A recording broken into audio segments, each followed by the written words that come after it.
मैं डॉक्टर सोहन जी से अनुरोध करना चाहूंगी कि वो कृपया सरस्वती वंदना का गान करें।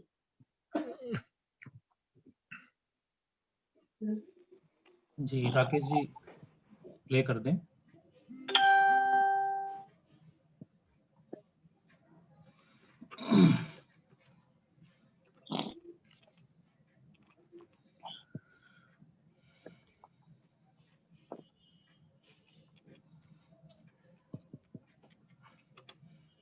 या कुंदेन्दु तुषारहार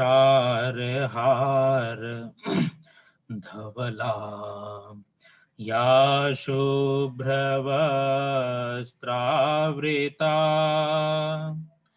या वीणावरदण्डमण्डितकरा या श्वेतपद्मासना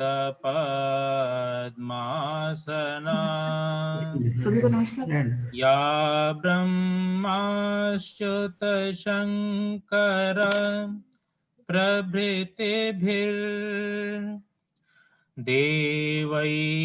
सदा वन्दिता सा मां पातु सरस्वती भगवती निशेषजाड्यापहा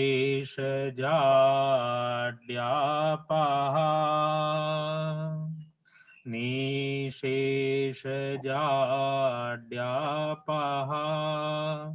शुक्लां ब्रह्मविचारसार परमाम् आद्यां जगद्व्यापिनीं वीणापुस्तकधारणीं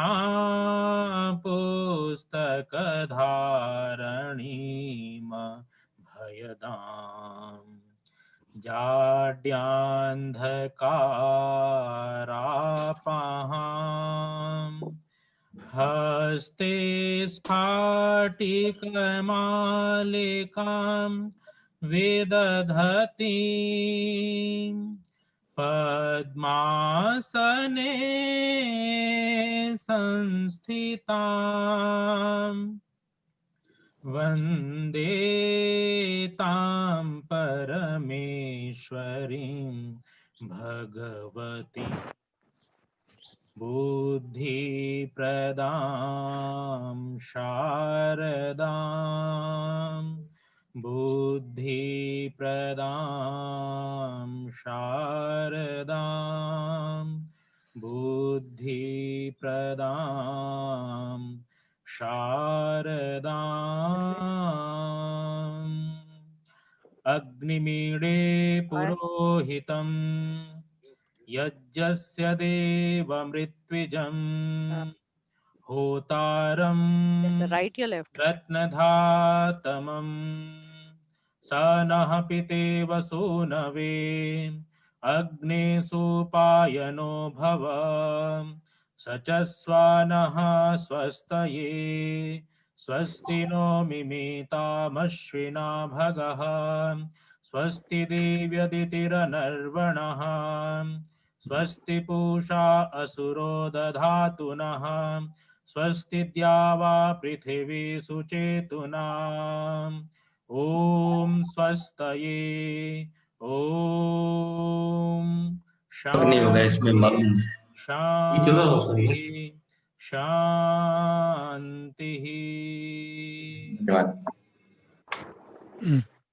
ये प्लेट ले लेना जी। बहुत बहुत धन्यवाद। सरस्वती वंदना के पश्चात मैं श्रीमती ममता नागपाल जी, संयोजिका चरित्र निर्माण एवं व्यक्तित्व विकास दिल्ली प्रांत, मैं श्री ममता नागपाल जी से अनुरोध करती हूँ कि कृपया आज की इस कार्यशाला में उपस्थित हमारे अतिथियों के परिचय एवं स्वागत हेतु आप आगे आए। श्रीमती ममता नागपाल जी। जी धन्यवाद रितिका जी। सुन पा रहे हैं मुझे? जी। शिक्षा संस्कृति उत्थान न्यास द्वारा आयोजित राष्ट्रीय शिक्षा नीति 2020 समग्र चिंतन कार्यशाला में आप सभी का हार्दिक स्वागत एवं अभिनंदन। सभी सम्मानित आयोजकों, अतिथियों एवं कार्यकर्ताओं का हार्दिक स्वागत है, अभिनंदन है। आज की कार्यशाला में हमारे मुख्य वक्ता माननीय अतुल भाई जी कोठारी रहेंगे। माननीय अतुल भाई जी शिक्षा संस्कृति उत्थान न्यास के राष्ट्रीय सचिव हैं। आप विद्यार्थी काल से ही सामाजिक कार्यों में सक्रिय रहे और अखिल भारतीय विद्यार्थी परिषद के सह संगठन मंत्री रहे। सन 2004 में देश में शिक्षा बचाओ आंदोलन के संस्थापकों में से एक हैं और साथ ही 2006 से शिक्षा बचाओ आंदोलन समिति के राष्ट्रीय सह संयोजक हैं। उनके और परम आदरणीय दीनानाथ बत्रा जी के मार्गदर्शन में विगत कई वर्षों से देश के पाठ्यक्रम, पाठ्यपुस्तकों में विकृतियां, विसंगतियों को दूर करने की यथावित कराने में यशस्वी प्राप्त की है। इन्हीं प्रयासों के चलते अभी तक 11 न्यायालयों के निर्णय शिक्षा बचाओ आंदोलन के पक्ष में आए हैं। आज के कार्यक्रम में हमारे अतिथि माननीय विजय कुमार जी हैं। माननीय विजय जी का परिवार भारत की स्वाधीनता के समय से बहुत कठिनाइयों का सामना करते हुए दिल्ली में आए और अथक परिश्रम करके अपनी जगह बनाई। आपने दिल्ली विश्वविद्यालय से वाणिज्य स्नातक अर्थात बीकॉम ऑनर्स किया है और विद्यार्थी काल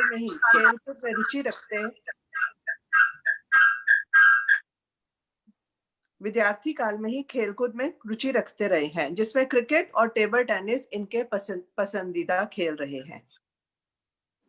अखिल भारतीय विद्यार्थी परिषद से भी आप सन 1970 से जुड़े रहे और सन 1979 में स्वयं सेवक हैं।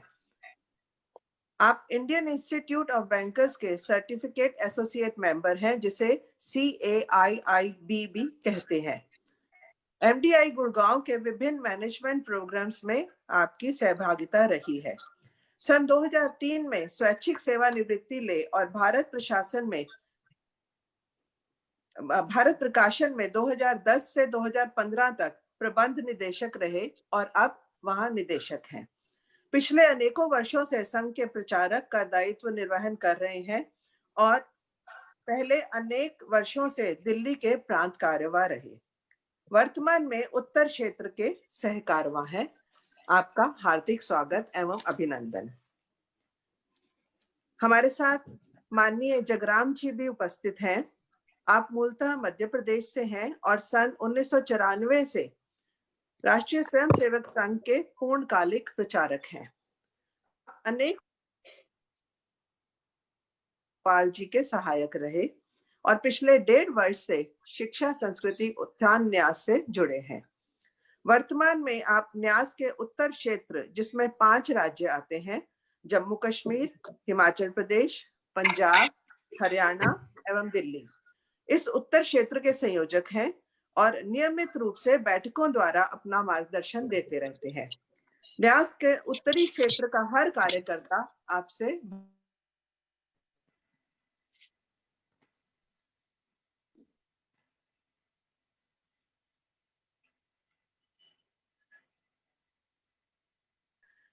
क्वालिफिकेशन ली है उन्हें। जी बीच में आवाज आपकी नहीं आ रही।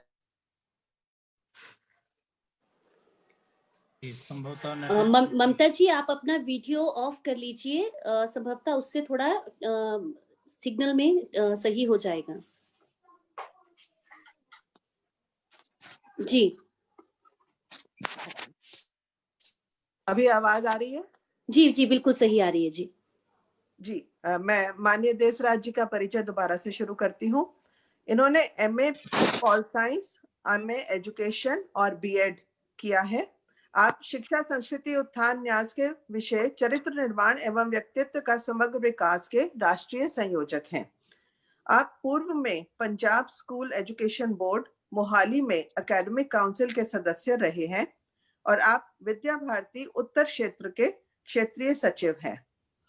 आप पंजाब और चंडीगढ़ की कई सामाजिक संस्थाओं से भी जुड़े हैं और शिक्षा और सामाजिक क्षेत्रों में आपको कई स्तरों पर पुरस्कृत किया गया है।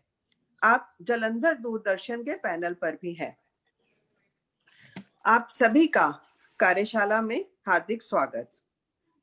हम सब के साथ आज हमारी कार्यशाला में श्री संजय स्वामी जी भी उपस्थित हैं, जो पूर्व में दिल्ली प्रांत के संयोजक रहे शिक्षा संस्कृति उत्थान न्यास के और वर्तमान में पर्यावरण शिक्षा के राष्ट्रीय संयोजक हैं।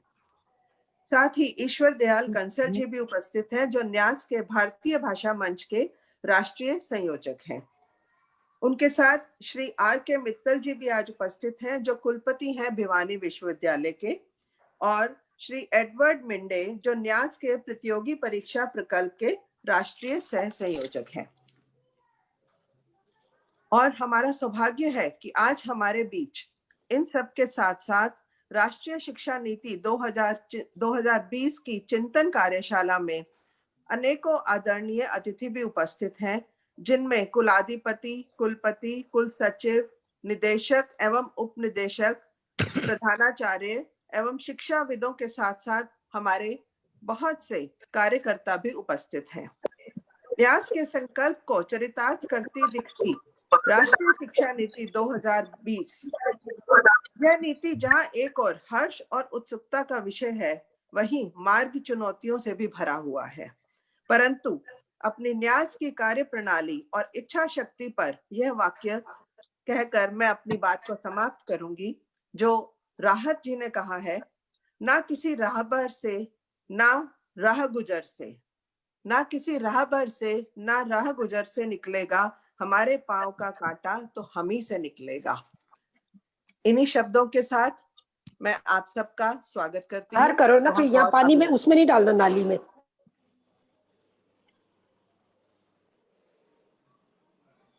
बहुत बहुत धन्यवाद ममता जी। यह हमारा सौभाग्य है कि आज ये सभी गणमान्य व्यक्ति अतिथि हमारे बीच इस कार्यशाला में उपस्थित हैं। इसी कार्यशाला को आगे बढ़ाते हुए आज की इस चिंतन कार्यशाला के विषय की प्रस्तावना हेतु मैं डॉक्टर संदीप उपाध्याय जी से अनुरोध करूंगी। डॉक्टर संदीप उपाध्याय जी दिल्ली प्रांत शिक्षा संस्कृति उत्थान न्यास दिल्ली प्रांत के संयोजक हैं। मैं आपसे अनुरोध करती हूँ कि कृपया प्रस्तावना हेतु आप आगे आएं।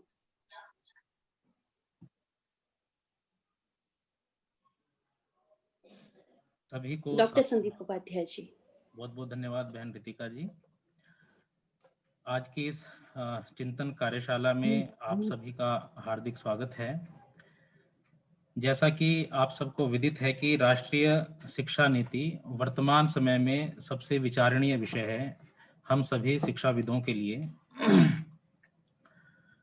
शिक्षा संस्कृति उत्थान न्यास अनेक वर्षों से इस पुण्य कार्य में लगा हुआ है और जैसा कि माननीय अतुल भाई कोठारी जी के दिशा निर्देश में शिक्षा नीति को लेकर अनेक कार्यों को प्रारंभ किया गया है और जब इसका ड्राफ्ट तैयार हो रहा था तब शिक्षा संस्कृति उत्थान न्यास ने भी अनेक ऐसे सुझाव मंत्रालय को दिए हैं जो अनुकरणीय रहे हैं और जिसकी परिछाप जो है हम इस शिक्षा नीति में भी देख सकते हैं। देश भर में राष्ट्रीय शिक्षा नीति को लेकर शिक्षा संस्कृति उत्थान न्यास द्वारा अभियान चलाया जा रहा है। हर प्रांत में समितियों का गठन हुआ है और शिक्षा नीति का अच्छे प्रकार से क्रियान्वयन कैसे हो, इस पर भी विचार विमर्श किया जा रहा है। इसी श्रृंखला में हमारा जो दिल्ली प्रांत है, इसमें भी शिक्षा नीति के क्रियान्वयन हेतु इस प्रकार से हम इस दिशा में सही से कार्य करें, उस हेतु ही आज यह जो शिक्षा नीति चिंतन कार्यशाला है, इसका आयोजन किया गया है। आज समितियों की घोषणाएं भी होंगी और हमें करना क्या है, हम अगर इस शिक्षा नीति के साथ में जुड़ते हैं तो हमारा दायित्व क्या रहेगा, किस प्रकार से हम कार्य कर पाएंगे और क्रियान्वयन में हम किस प्रकार से सहयोगी हो पाएंगे। आप लोगों के मन में विचार आ सकता है कि आज की ये जो हमारी कार्यशाला है इसमें क्या होने वाला है। तो जैसा कि हमने अपने समय पत्रक में भी सूचित किया था कि सबसे पहले तो हम यह जाने कि यदि क्रियान्वयन सही रूप में करना है तो उसके लिए ऐसे कौन से विचारणीय बिंदु हैं जिन पर हम कार्य प्रारंभ करें। तो आज हमें इस हेतु माननीय अतुल भाई कोठारी जी का भी दिशा निर्देश प्राप्त होगा और हो सकता है कि आपके मन में भी कुछ प्रश्न हों। आप सबने शिक्षा नीति का अध्ययन किया होगा और यदि किसी कारणवश हम शिक्षा नीति का अध्ययन नहीं कर पाए हैं तो निश्चित रूप से हम सभी को करना भी चाहिए और सभी को प्रेरित भी करना चाहिए, क्योंकि बिना शिक्षा नीति के अध्ययन किए हम क्रियान्वयन का जो सपना सजोए बैठे हैं उसको पूरा कर पाना संभव नहीं हो पाएगा। आप स्वयं भी उसका अध्ययन करें और औरों को भी प्रेरित करें। दिल्ली प्रांत द्वारा अभी विगत 5 दिनों से एक अभियान भी चलाया गया जिसमें हम रात को प्रतिदिन 8:30 से 9:30 बजे तक शिक्षा नीति का पारायण करते हैं। केवल हम वाचन करते हैं कि एक बार हम सुने और जब हमारा दूसरा चक्र प्रारंभ होगा तो उसमें हम चर्चाएं प्रारंभ करेंगे, एक एक अध्याय को लेकर हम बात करेंगे। 27 अध्याय में से 15 अध्यायों का हम अध्ययन कर चुके हैं। अभी पहले हम 2-2, 3-3 बार वैसे कर चुके हैं, लेकिन समग्र उसका चिंतन और अन्य जो कार्यकर्ता जो शिक्षा नीति को किसी कारणवश नहीं पढ़ पाए हैं वो सब भी इसका अध्ययन अब कर रहे हैं। और जब हम अध्ययन करते हैं और विचार विमर्श करते हैं तो बहुत सारे ऐसे पहलू हैं जिन पर हमें सोचना होता है। जैसे रात ही हम शिक्षक शिक्षा को लेकर चिंतन मनन कर रहे थे, उसमें जो 4 वर्षीय बीएड की जो बात आई है तो उस पर भी अच्छा हमारा चिंतन मनन हुआ। ऐसे ही अनेक विषय हैं जिसके बारे में आप जानते भी हैं और आज भी हम उसके बारे में कुछ विचार विमर्श कर भी सकेंगे। और लगभग 20 से 30 मिनट का समय हमारा विचार विमर्श का रहेगा, सुझावों का रहेगा। आपके मन में कुछ प्रश्न यदि आते हैं तो आप अपने प्रश्नों को भी चैट बॉक्स के माध्यम से यहाँ रख पाएंगे और उनका जो उत्तर है हमारे जो यहाँ पर शिक्षा नीतिविद हैं उनसे आप जान पाएंगे। और मैं आप सभी से प्रार्थना भी करता हूं कि आज यह हम दिल्ली प्रांत की इस कार्यशाला के माध्यम से शिक्षा नीति क्रियान्वयन की दिशा में हम कदम रख रहे हैं। आप सबके सहयोग की यहाँ पर परम आवश्यकता रहेगी और सबसे बड़ा जो सहयोग रहेगा वो समय का है, क्योंकि अगर हम समय इसमें नहीं दे पाएंगे तो शायद क्रियान्वयन की जो हम दिशा में जो कार्य कर रहे हैं वो पूरा नहीं हो पाएगा। तो हम आज कुछ निश्चय भी करेंगे कि आगे जो हमारी बैठकें होंगी वो किस प्रकार से हों, कब हों, कितने अंतराल के बाद हों और निरंतरता। हमारी जो आज शिक्षा नीति सदस्यों की जो घोषणा होगी, आज ये बहुत छोटी टोली की घोषणा होगी। इसके बाद हम इसका विस्तार करेंगे, इसकी फिर उप समितियां बनेंगी, हर शिक्षण संस्थानों में इसकी समितियां बनाई जाएंगी जो इस पर विचार विमर्श करेंगी। तो आप सभी उससे निश्चित रूप से जुड़ेंगे भी, आपके संस्थान भी इससे जुड़ेंगे और हमें एक दिशा भी मिलेगी हमें करना क्या है। क्योंकि आप सभी जानते हैं कि हम अकेले अगर अकेले कुछ करेंगे तो शायद उसका वो परिणाम नहीं आता है जो हम सब मिलकर सोचकर कर सकते हैं। तो मेरा आप सबसे यह भी आग्रह रहेगा कि आप हमारे साथ जुड़े रहें और आज जो भी हम यहाँ पर मंथन कर पाएंगे उसका शीघ्रता से हम क्रियान्वयन की दिशा में आगे कार्य करेंगे भी। और ये जो कार्य है कोई 1-2 दिन का नहीं है, वर्षों तक चलने वाला है। तो आपके सहयोग की इसमें आवश्यकता रहेगी। पुनः समय अधिक ना लेते हुए मैं आप सभी का आज की इस कार्यशाला में हार्दिक अभिनंदन स्वागत भी करता हूं और आप हमारे आमंत्रण पर यहाँ उपस्थित हुए आप सभी अपने अपने क्षेत्र में बहुमूल्य समय देते हैं और आपने अपना जो बहुमूल्य समय है हमें भी आज दिया है, दिल्ली प्रांत को भी दिया है। इस हेतु भी मैं आप सभी का हार्दिक अभिनंदन और स्वागत करता हूं। सभी का बहुत बहुत धन्यवाद। जी रितिका जी। बहुत बहुत धन्यवाद डॉक्टर उपाध्याय जी। आपकी प्रस्तावना से एक बहुत ही सुंदर तरीके से एक बात हमारे सामने आई है कि निसंदेह हमारे पास शिक्षा नीति आ चुकी है, किंतु असली काम उस पर अब होना बाकी है, क्योंकि अब हमें इसके क्रियान्वयन के बारे में सोचना है, समझना है। तो इसी दिशा में कि हमें क्या काम करना चाहिए, हमारे कार्य करने की दिशा क्या होनी चाहिए, ताकि जिन उद्देश्यों को लेकर इस शिक्षा नीति को आज पूरे देश के सामने लाया गया है, उसमें हम उन उद्देश्यों की प्राप्ति को हम सफल हो सकें। तो आप सभी का अधिक समय ना लेते हुए आज इस कार्यशाला में हम सभी आज हमारे शिक्षा संस्कृति उत्थान न्यास के राष्ट्रीय सचिव माननीय श्री अतुल भाई कोठारी जी के का सानिध्य हमें मिला है। तो मैं उन्हें आमंत्रित करूंगी कि वो इस कार्यशाला में अपना उद्बोधन हम सभी के समक्ष रखें। और इसी में आप सभी से एक अनुरोध भी रहेगा कि आपके मन में यदि कोई जिज्ञासा, कोई प्रश्न इस बीच आता है, तो आप कृपया चैट बॉक्स में अपना प्रश्न रखें, लिखें, और भाई जी के उद्बोधन के उपरांत आप लोगों के प्रश्नों को लिया जाएगा और उस पर यहाँ पर चर्चा भी की जाएगी। तो मैं पुनः माननीय अतुल भाई कोठारी जी से अनुरोध करती हूँ कि वह कृपया अपने उद्बोधन से हमें लाभान्वित करें।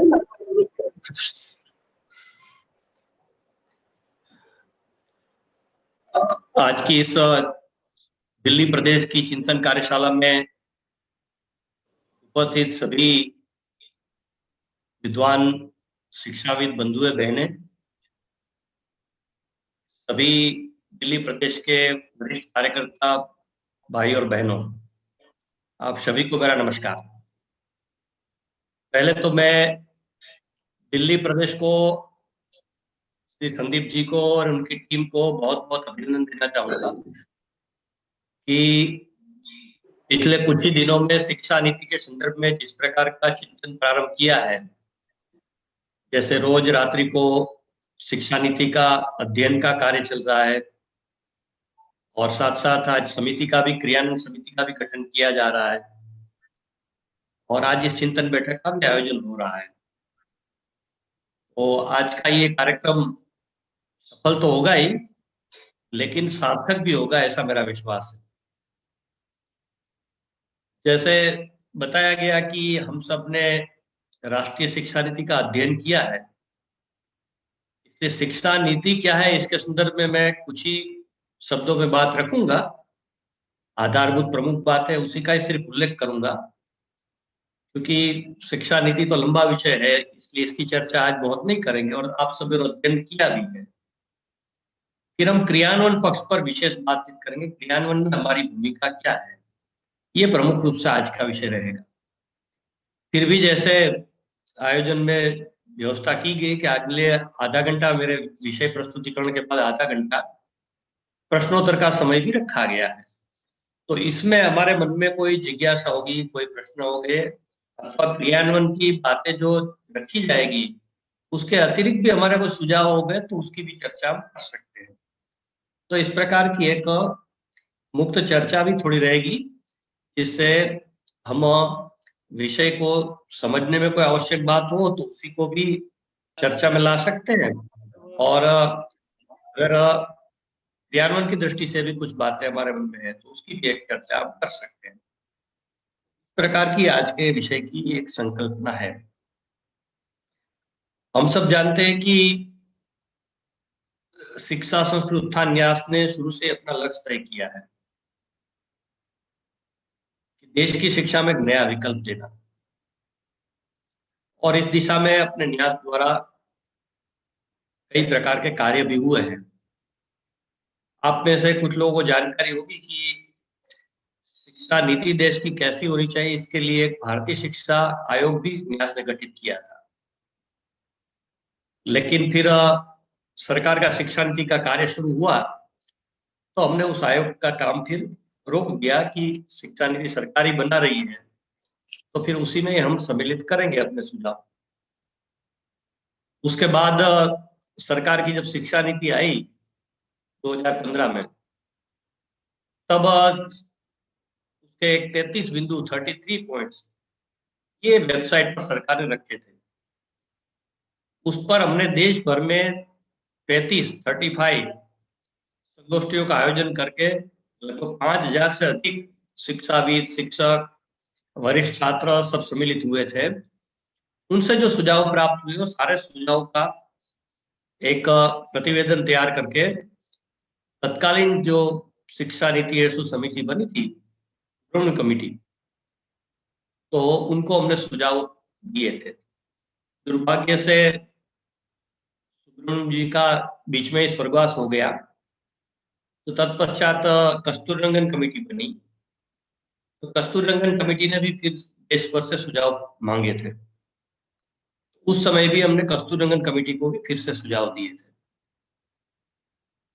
बाद में जब अभी 2019 में फिर से सरकार बनी, तो वह सबसे पहला काम सरकार ने शिक्षा नीति को घोषित करने का किया था, और बाद में भी सरकार ने भी फिर से सुझाव प्राप्त किए लोगों से, तब भी न्यास ने सुझाव दिए थे। तो इस प्रकार 3 बार हमने इस नीति के लिए, जब जब नीति की समिति या सरकार के द्वारा सुझाव मांगे गए तो हमने सुझाव दिए थे। इसलिए हमारे अधिकतर कार्यकर्ताओं ने काफी इस पर चिंतन मनन किया है। इसके अतिरिक्त हमने शिक्षा में नया विकल्प का एक प्रारूप तैयार करके इसकी एक किताब भी छपी थी। कई भाषाओं में वो किताब अनुवादित हुई बाद में, और इस पर भी एक देशव्यापी बहस काफी चलाई थी, और इस हेतु भी सुझाव प्राप्त किए थे हम लोगों ने।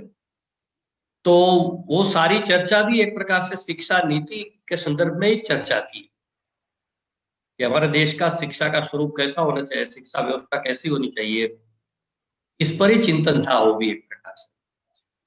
और हम सबको संज्ञान में अधिकतर लोगों को होगा भी, जो हमारे ये शिक्षा में नया विकल्प का प्रारूप है, उस प्रारूप को और आज जो वर्तमान में जो राष्ट्रीय शिक्षा नीति हमारे सामने प्रस्तुत हुई है, उसका अगर तालमेल बिठाया जाए तो बहुत सारी बातें समान दिखेगी आपको उसमें।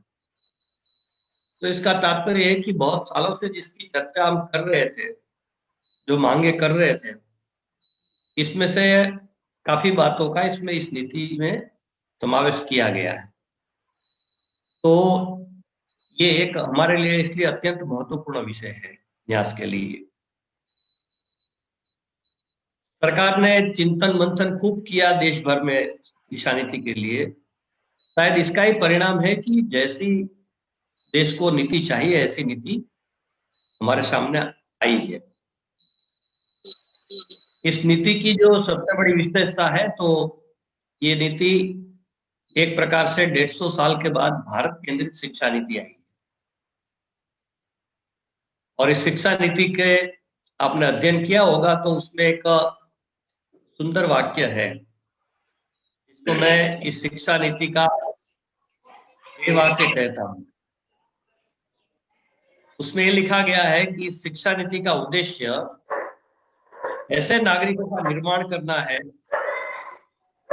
कि जो विचार से, बौद्धिकता से और कार्य व्यवहार से भारतीय बने। मैं फिर से पुनरोच्चार करता हूं कि शिक्षा नीति का उद्देश्य ऐसे नागरिकों का निर्माण करना है जो विचार से, बौद्धिकता से और कार्य व्यवहार से भारतीय बने। ये केंद्र बिंदु है इस नीति का। इसके अगल बगल ये नीति सारी बनी हुई है, ऐसा मेरा मानना है। दूसरा, 1986 की शिक्षा नीति में जब आई थी, तब मंत्रालय का नाम बदलकर मानव संसाधन विकास मंत्रालय कर दिया गया था। तब से लेकर जब तक ये निर्णय नहीं हुआ, तब तक हम जैसे अनेक लोग मांग करते आए थे कि मंत्रालय का नाम तो शिक्षा मंत्रालय होना चाहिए।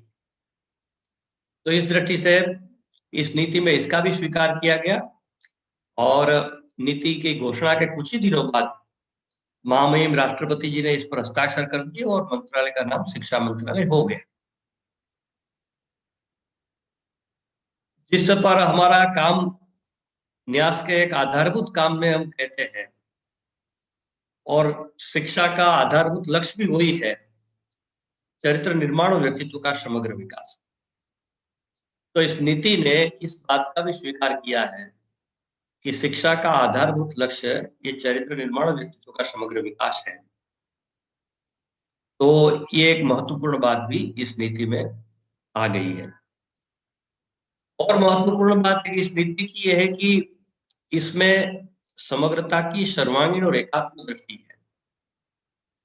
Comprehensive holistic and integrated approach है इस नीति में। सभी स्तर पर आप पाठ्यक्रम की बात करेंगे, आप ढांचागत बदलाव की बात करेंगे, आप मूल्यांकन की बात करेंगे, आप शिक्षा पढ़ाने की पद्धति यानी पेडागोजी की बात करेंगे, इन सब स्तर पर एक समग्रता की दृष्टि की बात इस नीति में की गई है। ये जो समग्रता की दृष्टि है, यही भारतीय दृष्टि है वास्तव में। हम लोगों ने ये 150 साल की शिक्षा व्यवस्था कारण टुकड़ों टुकड़ों में सोचने की आदत हो गई है। तो आज पर्यावरण एक अलग विषय है, मूल्य शिक्षा अलग विषय, स्किल डेवलपमेंट अलग विषय, फिजिकल एजुकेशन अलग विषय, योग शिक्षा अलग विषय। एक तरफ एनसीईआरटी कहती है बस्ते के बोझ कम करो और हम विषय पढ़ाते जाते हैं, कितने विषय बच्चे पढ़ेंगे, इसलिए सारे विषय बच्चों को पढ़ाया नहीं जाता है, इसलिए बच्चों में समग्रता की दृष्टि नहीं आती है। तो हमारा जो चरित्र निर्माण और व्यक्तित्व विकास का पाठ्यक्रम है, आप सब जानते ही है, कार्यकर्ता है सब, इस पाठ्यक्रम में समग्रता की दृष्टि है। ये जितना विषय इस नीति में कहे गए हैं, सारे विषयों का समावेश, अधिकतर विषयों का समावेश वो एक ही पाठ्यक्रम में हो गया है। तो ये समग्रता की दृष्टि लाना ये एक बड़ी चुनौती भी है आज की शिक्षा जगत के सामने, क्योंकि अभी तक हमको इसकी आदत ही नहीं है। और एक महत्वपूर्ण बात है कि इस नीति में यह कहा गया कि शिक्षा के सभी स्तर पर भारतीय ज्ञान परंपरा का समावेश होना चाहिए। तो भारतीय ज्ञान परंपरा का समावेश, क्योंकि वैसे तो हमारा ज्ञान है, कोई नई बात नहीं है, लेकिन पिछले 150 वर्ष की शिक्षा में न होने के कारण आज हमारे देश के अधिकतर शिक्षा जगत के लोग भारतीय ज्ञान है क्या वो जानते नहीं है। अभी 22 दिसंबर को राष्ट्रीय गणित दिवस हम लोग मनाने वाले देश भर में। तो जब ये 2011-12 से राष्ट्रीय गणित दिवस मनाना अपने द्वारा शुरू किया, तो शुरू में ये अनुभव आता था कि गणित के शिक्षकों को भी रामानुजन मालूम नहीं था। दुनिया का उत्कृष्ट गणित शास्त्री हमारे देश का, लेकिन उसके बारे में हमारे देश के गणित के लोग भी नहीं जानते हैं। तो दोष उनका नहीं है, क्योंकि आज तक हमारी शिक्षा में भारतीय ज्ञान परंपरा कोसों दूर थी। एक समय तो ऐसा था कि भारतीय ज्ञान परंपरा की बात करने वाले को किनारे कर दिया जाता था। तो इस कारण से आज के लोगों को ये ज्ञान के बारे में बहुत कम जानकारी या नहीं है जानकारी। तो ये एक नया विषय आज के संदर्भ में है। इस नीति में भारतीय भाषाओं को काफी महत्व देने की बात कही गई है। विद्यालय स्तर पर भारतीय भाषा, ये बहुत कुछ नई बात नहीं है, परंतु उच्च शिक्षा पे स्तर पर भी द्विभाषी पाठ्यक्रम की बात कही गई है। तो ये भी एक चुनौती है, क्योंकि अभी तक हमारे विशेष करके व्यवसायिक पाठ्यक्रम उच्च शिक्षा के स्तर, प्रोफेशनल एजुकेशन जिसको अंग्रेजी में कहते हैं, चाहे मेडिकल हो, इंजीनियरिंग हो, मैनेजमेंट हो, ये सारे पाठ्यक्रम अभी तक अंग्रेजी में ही है। जब हम लोग कहते थे कि वे हमारी सारी शिक्षा अपनी भाषा में होनी चाहिए, तो लोग बड़े प्रश्न उठाते थे हमारे सामने, और एक ही विषय आता था कि पुस्तकें नहीं है हमारी भाषा में। तो ये प्रश्न है सही है। आज ये प्रश्न है इसलिए कि हमने 73 साल तक ये काम किया ही नहीं।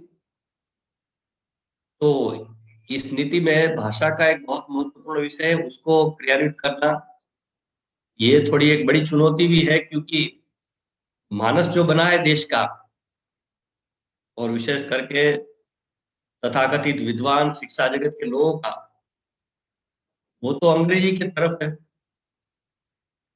तो इस ऐसे समय में अपनी अपनी भाषाओं में इस प्रकार के सारे पाठ्यक्रम होना, ये हमारे सामने एक चुनौती तो है। लेकिन अच्छी बात यह है कि केंद्र सरकार ने इसकी शुरुआत कर दी है। अभी 4-5 दिन पहले ही अपने माननीय शिक्षा मंत्री जी ने घोषणा की कि तकनीकी शिक्षा में भारतीय भाषाएं इसका काम, पहला काम काशी हिंदू विश्वविद्यालय में जो IIT है वहां से शुरू हो जाएगा और वहां हिंदी में भी पाठ्यक्रम पढ़ाया जाएगा। फिर धीरे धीरे कुछ NIT, IIT, IIIT को चिन्हित करके वहां ये शुरू किया जाएगा। तो ये बहुत आनंद का विषय है कि इसकी IIT से शुरुआत हो रही है, क्योंकि हमारे देश के शीर्ष संस्थानों में IIT माना जाता है और वहां अपनी भाषा की शुरुआत हो गई तो बाकी लोगों को करने में कोई असुविधा नहीं लगेगी। तो ये विषय की शुरुआत तो इस प्रकार हो गई है। इस नीति में कौशल विकास, स्किल डेवलपमेंट और व्यावसायिक शिक्षा, वोकेशनल एजुकेशन, इस पर भी काफी बल दिया गया है। तो ये अभी जो हमारे देश का विचार करें तो 17 से 24 आयु वर्ग के बच्चे हमारे, जिनको वोकेशनल एजुकेशन की पढ़ाई की है, ऐसे 5% बच्चे हैं। वो अमेरिका में 50% से अधिक है और दक्षिण कोरिया में तो 96% है। तो इस तुलना में हम बहुत पीछे हैं, क्योंकि इसलिए हमारे देश के बच्चों को व्यवहारिक ज्ञान नहीं है, सिर्फ सिद्धांत का कुछ मात्रा में ज्ञान है। तो सिद्धांत का भी हमारे यहाँ तो अधिकतर रटन प्रक्रिया से सारी काम चलता है, तो रटन प्रक्रिया से वो कोई ज्ञान नहीं होता है। तो इस दृष्टि से बच्चे ज्ञानवान बने, इस बात भी इस नीति में लाने का प्रयास किया गया है। इस प्रकार का एक पेडागोजी लेवल पर बदलाव, चाहे विद्यालय स्तर हो चाहे विश्वविद्यालय स्तर पर हो, सभी स्तर पर ये बात कही गई। तो ये भी इस नीति का एक भाग है। और साथ साथ इस नीति में समाज के सभी वर्गों के उत्थान की बात भी कही गई है। अध्यापक की शिक्षा के लिए, अध्यापकों के विकास के लिए भी बातें कही गई है। ढांचागत बदलाव विद्यालय, विश्वविद्यालय, महाविद्यालय स्तर पर बड़े पैमाने पर करने की भी बात कही गई है। शोध के विकास के लिए शोध कार्य आगे बढ़े अच्छी तरह से भारत में, इसलिए एक राष्ट्रीय शोध संस्थान स्थापित करने की बात कही गई है। तो इस प्रकार का एक ये सारे विषय इस नीति में आए हैं। अभी कुछ नई बात नहीं है वैसे हमारे देश के लिए, लेकिन आज नई बात लगती है, क्योंकि 150 साल से हमारी शिक्षा में ये सारी बातें थी नहीं, इसलिए लोगों को ये बातें नहीं लगती है। इसलिए बहुत बड़े बड़े स्तर के लोगों को भी इसका कैसे क्रियान्वयन होगा, क्या करेंगे, कैसे होगा, मुश्किल लग रहा है, ऐसे सारी चर्चाएं होती थी।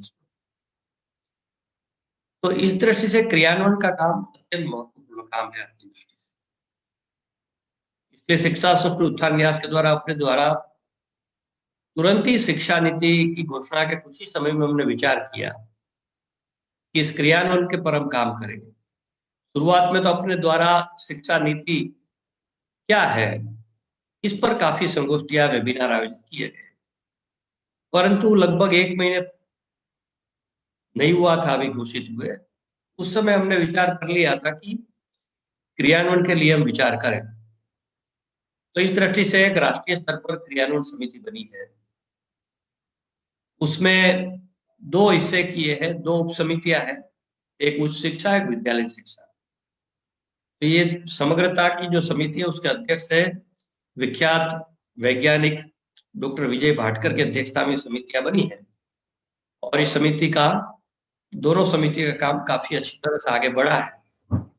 कुछ कारणों से हमारे काम में लगे हुए कुछ कार्यकर्ता बीमार हो गए, उसको कोरोना हो गया, इसका परिवार में कुछ हो गया, इस प्रकार का, इस कारण से थोड़ा देरी हुई है। नहीं तो ये 15 दिन पहले ही अपने सामने इसका डॉक्यूमेंट्स आ जाता, लेकिन अभी शीघ्रता से आगे 10-15 दिन में ये कार्य पूरा हो जाएगा। इसमें 2 प्रकार की योजना बनी है कि एक छोटा ड्राफ्ट, एक 10-12 पेज का बनेगा दोनों उच्च शिक्षा और विद्यालय शिक्षा के लिए, और वो सरकार को सुपुर्द किया जाएगा। क्रियान्वयन की दृष्टि से महत्वपूर्ण बातें, हमारे सुझाव होंगे उसमें होंगे। साथ साथ उच्च शिक्षा के स्तर पर एक पुस्तक भी तैयार हो रही है, लगभग 80-90 पेज की पुस्तक होगी वो, और उसका पब्लिकेशन भी होगा, ऑनलाइन ऑफलाइन दोनों करने की विचार भी है। तो देश भर के लोगों के लिए क्रियान्वयन की बातें इसमें उपलब्ध होगी। शिक्षक की क्या भूमिका है, कुलपतियों की क्या भूमिका है, मैनेजमेंट के लोगों की क्या भूमिका है, आदि आदि सारी बातें इसमें लाने का प्रयास किया जाए। विश्वविद्यालय महाविद्यालय स्तर पर इसकी ज्यादा जरूरत है, क्योंकि विद्यालयों के बारे में, स्कूल शिक्षा के बारे में इस नीति में बहुत बातें स्पष्ट है, इसलिए उसमें ज्यादा विचार बहुत करने की जरूरत नहीं है। उसको इम्प्लीमेंट करना, और विद्यालय स्तर का हम सब जानते हैं कि अधिकतर बातें सरकार की व्यवस्था के अनुसार चलती है, इसलिए वो अधिक काम सरकार को करना है। इसलिए उसके बारे में पुस्तक छपना नहीं छपना एक चर्चा का विषय है, अभी निर्णय नहीं हुआ है, लेकिन बहुत आवश्यकता लग रही है, क्योंकि सरकार जो राज्य सरकार होती है, केंद्र सरकार होती है, नीचे के भी तंत्र होता है सरकार, वही इसका संचालन करते हैं विद्यालय शिक्षा का, और उसी के अनुसार निजी संस्थानों में भी पाठ्यक्रम लागू किए जाते हैं। तो इस दृष्टि से उसकी क्रियान्वयन के बहुत बड़े प्रश्न नहीं है, लेकिन उच्च शिक्षा में ज्यादा प्रश्न है, और उच्च शिक्षा में स्वायत्तता भी काफी कुछ मात्रा में होती है, इसलिए वहां ज्यादा आवश्यकता इसकी है। तो इस दृष्टि से दोनों समिति बनी है और दोनों का काम काफी अच्छी तरह से आगे बढ़ रहा है। मैंने जैसे कहा, इससे लगभग अगले 15 दिन में दोनों काम पूर्ण हो जाएगा और उसका साहित्य भी हमारे सामने आ जाएगा, देश के लिए भी उपलब्ध होगा। अभी ये दो विषय सिर्फ नहीं है, तकनीकी शिक्षा एक बहुत बड़ा क्षेत्र है देश का, क्योंकि आज देश में जो विभिन्न शिक्षा के आयाम है उसमें द्वितीय नंबर पर विस्तार की दृष्टि से तकनीकी शिक्षा है। तो इसलिए तकनीकी शिक्षा एक बहुत बड़ा क्षेत्र है, जिसमें IIT है, NIT है, IIIT है, इंजीनियरिंग कॉलेज है, तकनीकी विश्वविद्यालय है, पॉलिटेक्निक है, ITI है, ये सारा इसमें समावेश होता है। तो इस दृष्टि से अपनी एक टीम, एक टोली जो अपना तकनीकी शिक्षा का काम जो देख रहे हैं, तो इसकी एक टोली भी तकनीकी शिक्षा हेतु भी स्वतंत्र इस प्रकार का काम कर रही है। तो ये 3 स्तर पर, राष्ट्रीय स्तर पर अभी काम हो रहा है। साथ साथ हमने पहले से ही सबको कहा था कि शिक्षा नीति का ही एक भाग आत्मनिर्भर भारत का है। ठीक है, सीधे स्वरूप में उसमें वो शब्द शायद उपयोग नहीं किया है, लेकिन जब हमारे माननीय प्रधानमंत्री जी ने घोषणा की, देश को आह्वान किया कि भारत को आत्मनिर्भर करने की दिशा में हम लोगों ने सबने मिलकर देशव्यापी काम करना चाहिए, तो इसके बाद अपने विचार हुआ कि देश को आत्मनिर्भर करना है तो कैसे होगा। तो जब तक देश का छात्र आत्मनिर्भर नहीं होगा तब तक देश आत्मनिर्भर नहीं हो सकता है, और छात्रों को आत्मनिर्भर करने का प्रमुख माध्यम ये शिक्षा है। इसलिए आत्मनिर्भर भारत में शैक्षिक संस्थानों की भूमिका, ये भी अपने द्वारा एक अभियान प्रारंभ किया गया है। लगभग 15 उच्च शिक्षा के संस्थान और इतने ही विद्यालय शिक्षा के संस्थान, इन्होंने प्रत्यक्ष कार्य शुरू कर दिए और बहुत ही आधारभूत काम है।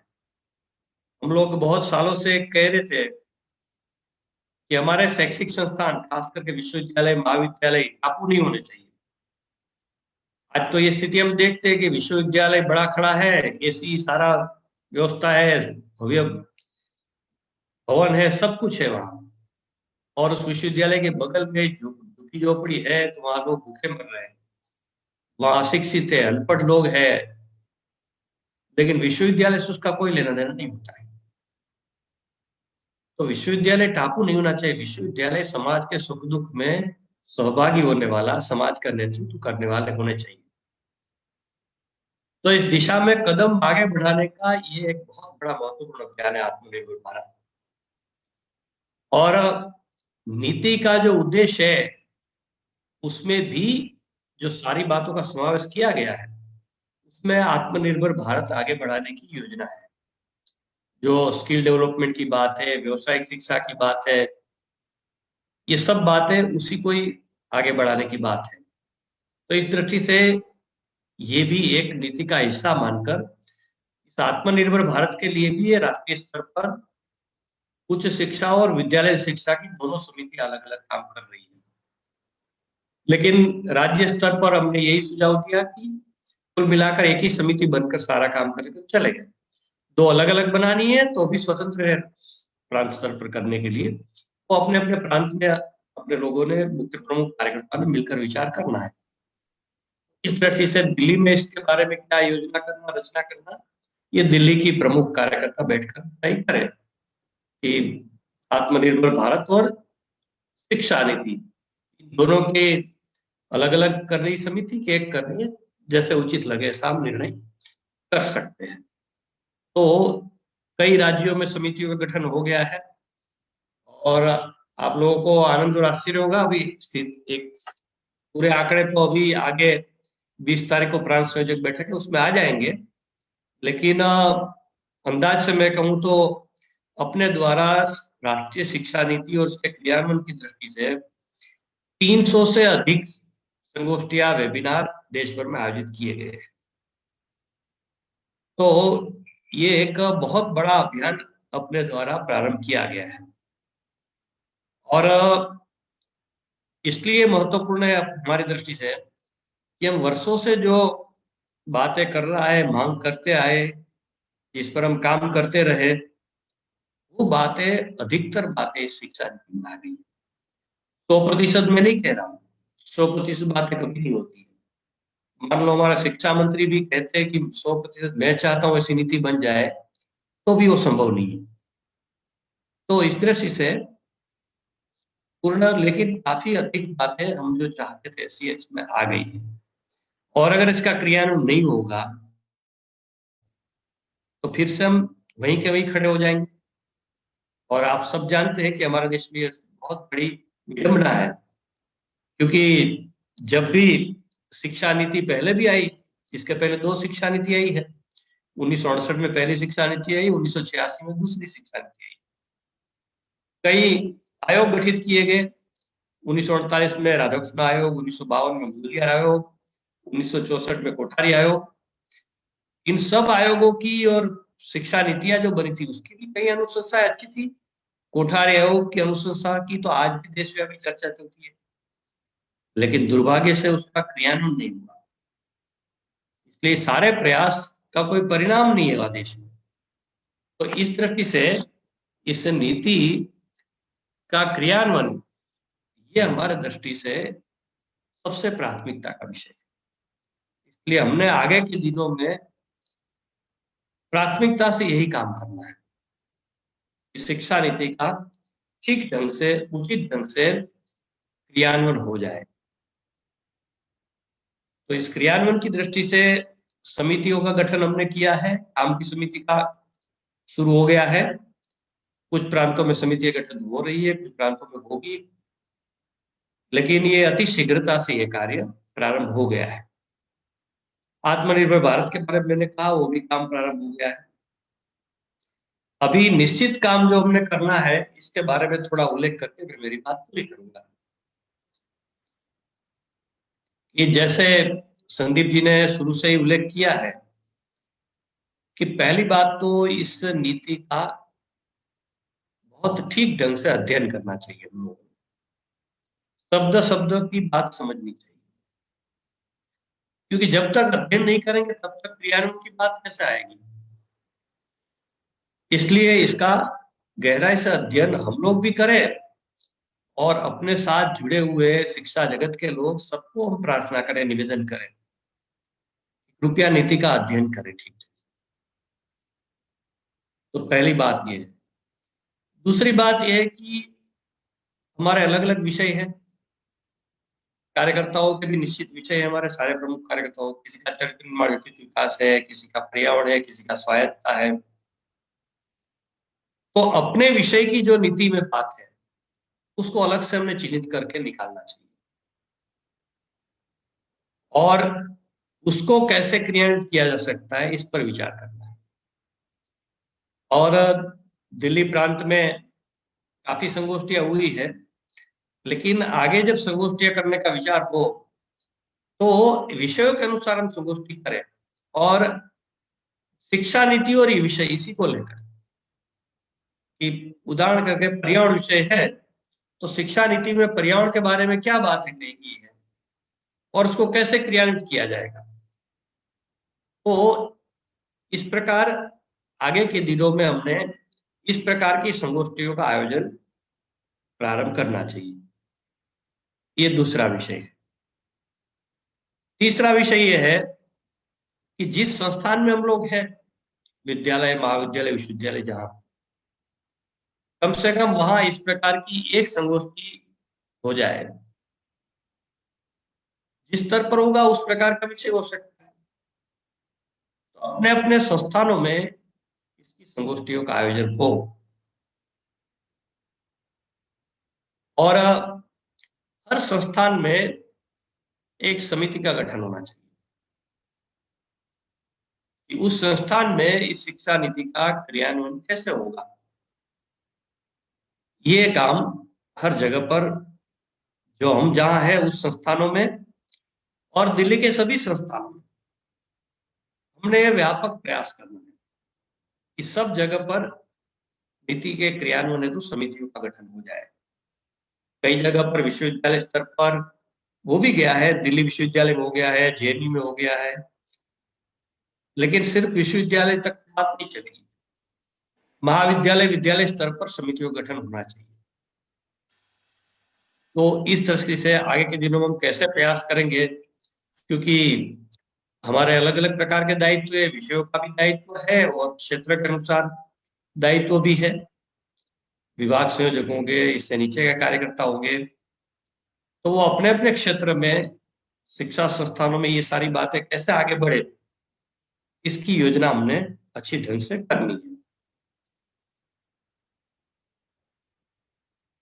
फिर एक राज्य सरकार को भी हमने जो अपना प्रस्ताव पारित हुआ था अगस्त में अपनी राष्ट्रीय शैक्षिक कार्यशाला में, वो प्रस्ताव हमने यहाँ की राज्य सरकार को भी देना चाहिए।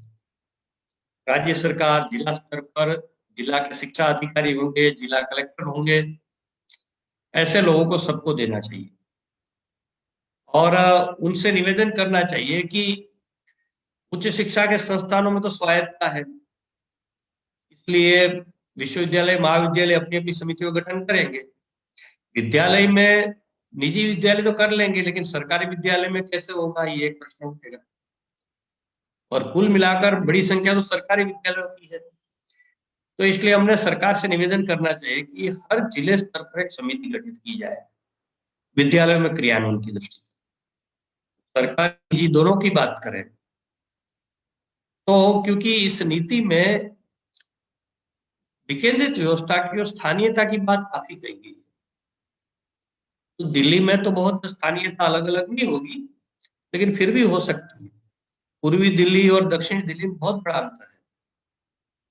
तो इस दृष्टि से हर जिला स्तर पर एक समिति का गठन सरकार के द्वारा हो, राज्य सरकार के द्वारा, और वो वहां के विद्यालयों में इसको क्रियान्वयन की सुनिश्चित व्यवस्था हो, इसकी चिंता करें और इस पर काम हो। सिर्फ सरकार की समिति न बने, शिक्षाविद इसमें हो सकते। ये भी हमने राज्य सरकार को उचित स्थान पर मिलकर निवेदन करने का एक कार्य करना चाहिए।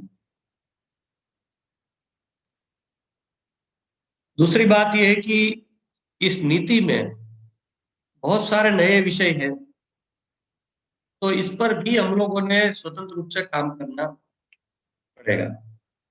जैसे अपने साथ जुड़े हुए प्रयागराज ट्रिपल आईटी, वो अपने साथ मिलकर उन्होंने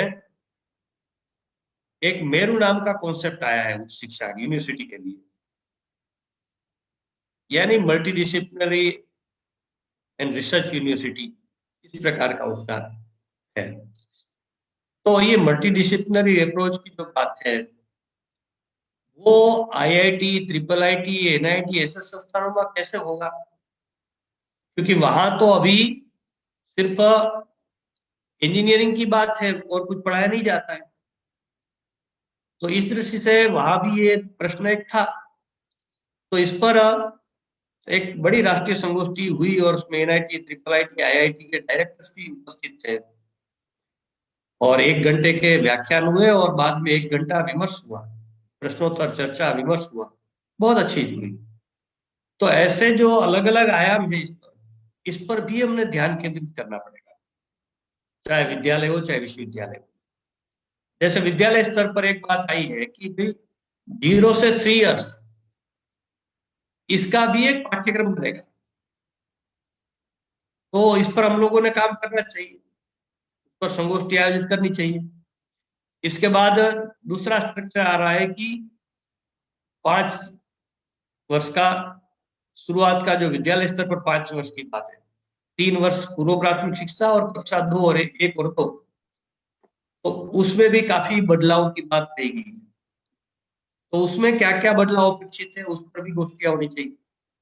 तो इस प्रकार की उच्च शिक्षा में कई विषय है, विद्यालय शिक्षा में कई विषय है, तकनीकी शिक्षा से अनेक दृष्टि से है। तो ऐसे विषयों चिन्हित करके उन विषयों पर संगोष्ठियों का आयोजन व्यापक स्तर पर, तो इस दिशा में भी हम लोगों ने कार्य करना चाहिए। तो इस प्रकार का एक बहुत ही व्यापक योजना बनाकर इस पर काम करने की रणनीति तय करनी चाहिए। आगे एक योजना राष्ट्रीय स्तर पर है कि जो ये डॉक्यूमेंट तैयार हो जाएंगे, सारे प्रारूप तैयार हो जाएंगे, पुस्तिका भी शायद बन जाएगी, तो विशेष करके उच्च शिक्षा की दृष्टिकोण से, क्रियान्वयन की दृष्टि से राष्ट्रीय स्तर पर कुलपतियों के, प्रोफेसर्स के, इस प्रकार के विशेष लोग चिन्हित करते हुए उनके लिए स्पेसिफिक वेबिनार करना कि उनकी क्या भूमिका है इस नीति के क्रियान्वयन में। ये भी योजना राष्ट्रीय स्तर पर आगे बन रही है, और क्योंकि क्रमबद्ध रूप से कैसे इसको आगे बढ़ाना है, ये भी हमने योजना का एक भाग है वो देना पड़ेगा। क्योंकि जो नीति है उसमें नई बातें बहुत है, तो लोगों को थोड़ा कठिन लगता है, परंतु क्रमबद्ध रूप से अगर बात प्लानिंग होता है तो लोगों को कठिन नहीं लगता है। जैसे भारतीय ज्ञान परंपरा है, तो अभी विषय नया है, तो भारतीय ज्ञान परंपरा पर संगोष्ठियां, वेबिनार, इसका व्यापक स्तर पर आयोजन प्रारंभ हो शुरू में, कि जिससे लोगों को भारतीय ज्ञान है क्या इसकी जानकारी प्राप्त होगी ढंग से। फिर इसके उच्च शिक्षा स्तर पर गया कि क्रेडिट कोर्स, सर्टिफिकेट कोर्स चालू कर सकते हैं। तो जैसे अपने वैदिक गणित के, अपने चरित्र निर्माण विकास, पर्यावरण, ऐसे तो सर्टिफिकेट कोर्स, क्रेडिट कोर्स अपने ही है न्यास में, ऐसा और सारे हो सकते हैं, बहुत सारे। तो ये प्रारंभ कर सकते हैं उच्च शिक्षा के स्तर पर, और तब तक साल, 1.5 साल, 2 साल में तैयारी करके फिर उसको करिकुलम में, पाठ्यक्रम में लाने का एक योजना आगे बढ़ाई जा सकती है। भारतीय भाषाओं की बात है उच्च शिक्षा के स्तर पर, द्विभाषा की बात, तो जैसे एक संगोष्ठी में एक IIT प्रोफेसर ने कहा कि मैंने हिंदी भाषी प्रदेश में, इसलिए कि मैंने हिंदी में पढ़ाना प्रारंभ कर दिया, पहले यहाँ से शुरुआत करें, फिर अगले वर्ष की परीक्षा मान लो होगी तो बच्चों को हिंदी और इंग्लिश दोनों में लिखने का विकल्प दिया जाए, या हिंदी भाषी प्रांत, हिंदी बात कर रहा हूँ, जिस प्रांत में जो भाषा है उसके अनुसार बात हो सकती है। फिर धीरे धीरे 1.5-2 साल में, साल 1.5 साल में पाठ्य पुस्तकें तब तक तैयार हो जाएगी द्विभाषा में। तो ऐसे हर विषय का क्रमबद्ध क्रियान्वयन की योजना भी हम लोगों ने काफी कुछ विचार किया है इस पर।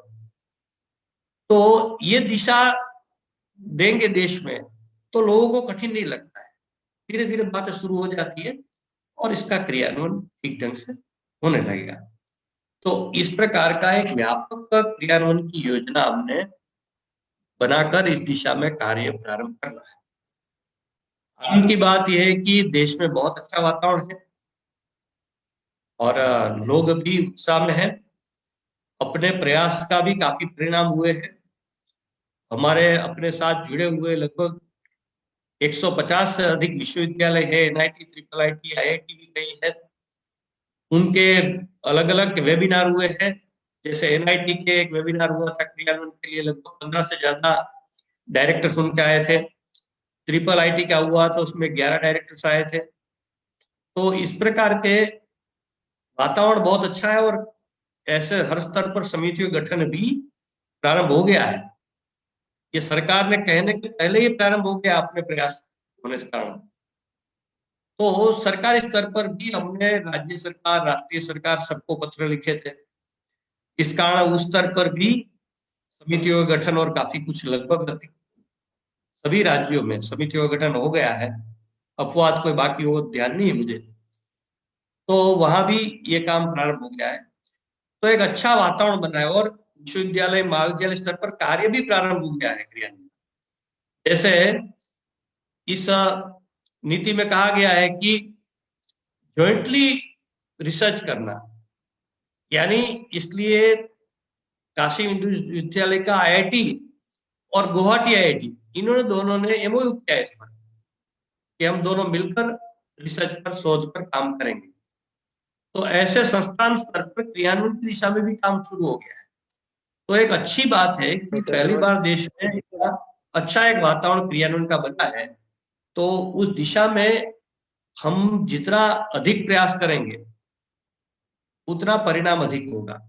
और जो वर्षों से हमारी जो इच्छा है जिस प्रकार की शिक्षा देश की बने, तो उस दिशा में कदम आगे बढ़ाने में और सुविधा हो जाएगी।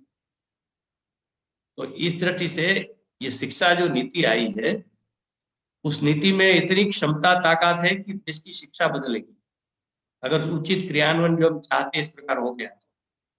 और हमारा तो ध्येय वाक्य है कि देश को बदलना है तो शिक्षा को बदलो, शिक्षा बदलेगी तो देश भी बदलेगा। तो हमारा जो ध्येय वाक्य है और हमारा जो लक्ष्य है शिक्षा में नया विकल्प का, ये दोनों बातों को इसमें समावेश है। और इस दिशा में ये नीति का कार्य आगे बढ़ाने के लिए क्रियान्वयन हेतु एक व्यापक रणनीति योजना बनाकर हम सब इस दिशा में कदम बढ़ाए। और मेरा तो ये भी निवेदन है कि चाहे तो आप धीरे धीरे दिल्ली के बाद विभाग स्तर पर, विश्वविद्यालय स्तर पर, कई स्तर पर समितियों के गठन की प्रक्रिया आगे बढ़ा सकते हैं। जितना विकेंद्रित व्यवस्था करते गए और उसका उचित योजना बनाते गए तो ये काम उतनी ही सफलतापूर्वक आगे बढ़ेगा। ऐसा विश्वास रखकर इस कार्य में हम सब जुटे, ऐसी आप सबसे विनम्र प्रार्थना। बहुत बहुत धन्यवाद। धन्यवाद भाई जी। आपके उद्बोधन से हमेशा ही एक ऐसी ऊर्जा हमें मिलती रही है। और जो एक बात आप हमेशा हमसे कहते हैं कि हमें कोई भी कार्य करना है, उसके लिए बहुत सी चुनौतियां हमारे सामने हो सकती हैं, समस्याएं हमारे सामने हो सकती हैं, किंतु हमें इन सब को छोड़कर समाधान के बारे में सोचना चाहिए, एक सकारात्मक सोच के साथ आगे बढ़ना चाहिए। जैसा कि आपने कहा कि इस शिक्षा नीति इतने सालों के बाद एक ऐसी राष्ट्रीय शिक्षा नीति हमारे सामने है जिसमें भारतीयता को केंद्र में रखा गया है। जैसे हमारे माननीय प्रधानमंत्री जी ने भी कहा है कि बिना दबाव के, बिना अभाव के और बिना प्रभाव के सीखने के लोकतांत्रिक मूल्यों को हमारी राष्ट्रीय शिक्षा व्यवस्था में जोड़ा गया है।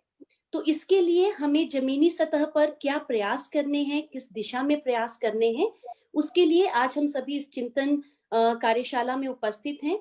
तो यदि आपके मन में कोई प्रश्न है और यदि कोई सुझाव आप रखना चाहते हैं, आप सभी आमंत्रित हैं, चैट बॉक्स में आप लिख सकते हैं। हमारे बीच में जयकांत जी उपस्थित हैं जिनके कुछ सुझाव और प्रश्न हमारे पास चैट बॉक्स में है। जयकांत जी, आप संक्षेप में अपने मुख्य बिंदु यहाँ कार्यशाला में रख सकते हैं।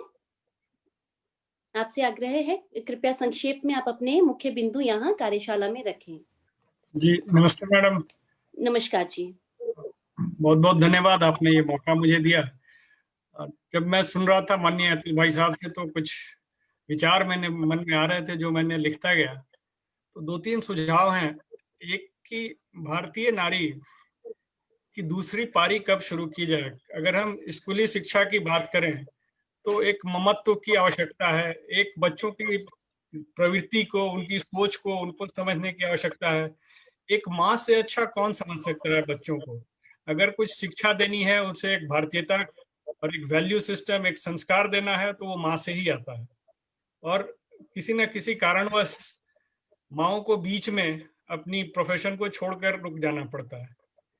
और जो विधिवत आज जो प्रोफेशनल बीएड करके जो लोग आ रहे हैं, मेरी अपनी भावना है, मेरी अपनी सोच है कि इनसे कई गुना अच्छा शिक्षक केवल बीएड से नहीं बनते। शिक्षक के लिए वो उनके मन में ममत्व चाहिए, वो समझ चाहिए, वो डिवोशन चाहिए, और मेरी अपनी समझ के उससे अच्छा, एक माँ से अच्छा इस चीज को और कोई निर्वाह नहीं कर पाएगा।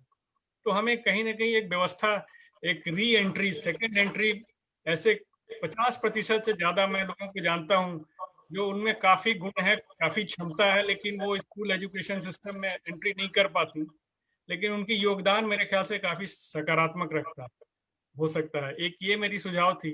दूसरा, कहीं ना कहीं हम ये जो आधुनिक शिक्षा व्यवस्था में हम अपनी संस्कृतियों को और हमारे जो ज्यादातर लोग हैं जिसपे उनकी लाइवलीहुड चलती है, उससे हम दूर हो गए हैं।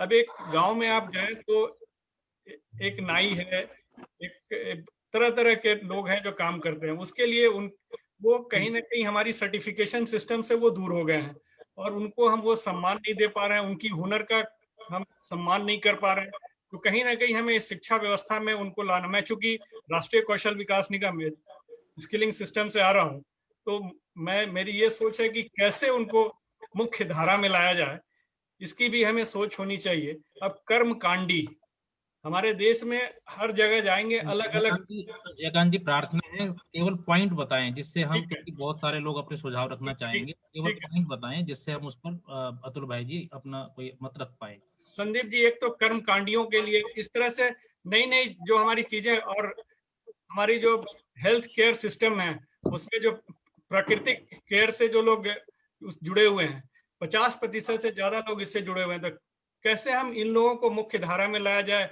और उनको भी चूंकि सर्टिफिकेशन से या मुख्य धारा में लाने के लिए क्या प्रयत्न किया जाए शिक्षा व्यवस्था से, ये मेरे कुछ अपने सुझाव थे। और कौशल की दृष्टि से 6ठी कक्षा से अगर शुरू की जा रही है तो राष्ट्रीय कौशल विकास निगम इसमें बहुत ही सकारात्मक सहयोग करने के लिए उत्सुक है, और उसकी पहली कड़ी में हमने क्लास 6 से क्लास 12 तक के लिए कौशल प्रतियोगिता की शुरुआत जनवरी से सीबीएसई बोर्ड के साथ मिलकर कर रहे हैं। धन्यवाद जी। नहीं, आपके सुझाव अच्छे हैं, इसको कौशल विकास के साथ जोड़ना पड़ेगा। ये जब मैं विद्यार्थी परिषद में था तभी हमने 2002 में ये केंद्र सरकार के सामने ये मांगे रखी थी इसी की, और तब सरकार ने इस मांग को स्वीकार भी किया था। तो इसको कौशल विकास के कार्यक्रम जो है गांव-गांव में, शहरों शहरों में हम चलाएंगे विद्यालयों के माध्यम से, विश्वविद्यालय के माध्यम से, वहां इसको जोड़ने की बात करनी चाहिए। और कुछ विषयों के, जैसे आपने कहा कर्मकांड है, तो हमारे देश में बहुत सारे संस्कृत विश्वविद्यालय हैं। तो इस संस्कृत विश्वविद्यालय को हम निवेदन कर सकते हैं कि वो ऐसे सर्टिफिकेट कोर्स इसके प्रारंभ करें, 3 महीने के, 6 महीने के, इस प्रकार के। जो ये आत्मनिर्भर भारत है उसमें यही योजना है कि वहां की स्थानीय आवश्यकताओं को ध्यान में रखकर इस प्रकार के कौशल विकास के कार्यक्रम शुरू करें और उसका प्रमाण पत्र फिर विश्वविद्यालय दे उसको, तो फिर उनको एक कौशल भी है और मान्यता भी मिलेगी प्रमाण पत्र होगा। तो इस दिशा में अपना प्रयास प्रारंभ हो गया है, इसको बहुत शीघ्रता से हर स्तर पर आगे बढ़ाना की प्लानिंग करनी पड़ेगी। धन्यवाद सर। मैं जहाँ भी सहयोग होगी मैं इसके साथ मिलकर काम करने के लिए बड़ी उत्साह मिलेगा। एक मिनट, आप लोगों के एक गूगल फॉर्म भेज रहा हूँ, यदि आपका कोई सुझाव होगा तो लिखने आ जाएगा तो बहुत अच्छा रहेगा। मैं एक गूगल फॉर्म अभी शेयर कर रहा हूँ, तो आप अपना नाम और सुझाव उसमें केवल टाइप कर दें या कॉपी पेस्ट कर दें जो आपने पहले से लिखा है। धन्यवाद जी, धन्यवाद संदीप जी। डॉक्टर रवि प्रकाश जी अपना कुछ सुझाव यहाँ रखना चाहते हैं। आपसे अनुरोध है कि कृपया संक्षेप में आप अपने मुख्य बिंदु यहाँ पे रखें। बहुत बहुत धन्यवाद आदरणीय अतुल जी, मैं सबको प्रणाम करता हूँ। बहुत ही सुंदर उद्बोधन हम लोगों को प्राप्त हुआ माननीय अतुल भाई जी का। 3 बिंदु आप लोगों के सम्मुख अभी रखना चाहता हूँ, और चूंकि दिल्ली विश्वविद्यालय से जुड़ा हूँ और सौभाग्य से दिल्ली विश्वविद्यालय के अधिकारी शायद रजिस्ट्रार महोदय भी आज हमारे मध्य हैं, तो उनके संज्ञान में भी बात आ सकेगी। एक शिक्षा नीति में है चैप्टर नंबर 10.8, आप लोग चाहें तो नोट भी कर लें। चैप्टर नंबर 10.8 उसमें दिया हुआ है कि हमारी शिक्षा नीति में द्विभाषिक होगा। तो यह तब तक द्विभाषिक नहीं होगा जब तक विश्वविद्यालय प्रशासन की ओर से ऐसा कोई लिखित में आदेश जाएगा। तो प्रशासन जो विश्वविद्यालय का है वो इसको एक नियम के रूप में सभी को रेखांकित करे, नहीं तो सब अपने अपने विभाग में लिखते हैं कि हमारे यहाँ सिर्फ अंग्रेजी माध्यम ही चलता है। तो एक ये बिंदु, इस पर हमें कार्य करना चाहिए। दूसरा बिंदु है चैप्टर नंबर 11.9। उसको आप जरा ध्यान से देखें तो इसमें मेजर और माइनर को बहुत सहजता से स्वीकार किया गया है। तो यह जब हम इतनी open multiple entry, multiple exit और विद्यार्थियों को इतने ऑप्शंस दे रहे हैं, तो क्या इसका अभी भी रहना आवश्यक है? क्या इस पर विमर्श होना चाहिए? यदि हाँ, यदि हम ये मान के भी चलें कि चैप्टर नंबर 11.9 में ये मान करके चला जाए कि उसमें मेजर और माइनर पर बात रखनी ही है, तो मैं दिल्ली विश्वविद्यालय के संदर्भ में जो अभी एक समिति बनाई गई है उसके संदर्भ में बात रखना चाहूंगा। फिर 4 वर्षीय कार्यक्रमों में फिर डीएससी है, फिर एक्स्ट्रा करिकुलर एक्टिविटीज है, बहुत सारे उनके सब सेक्शंस बना दिए गए हैं।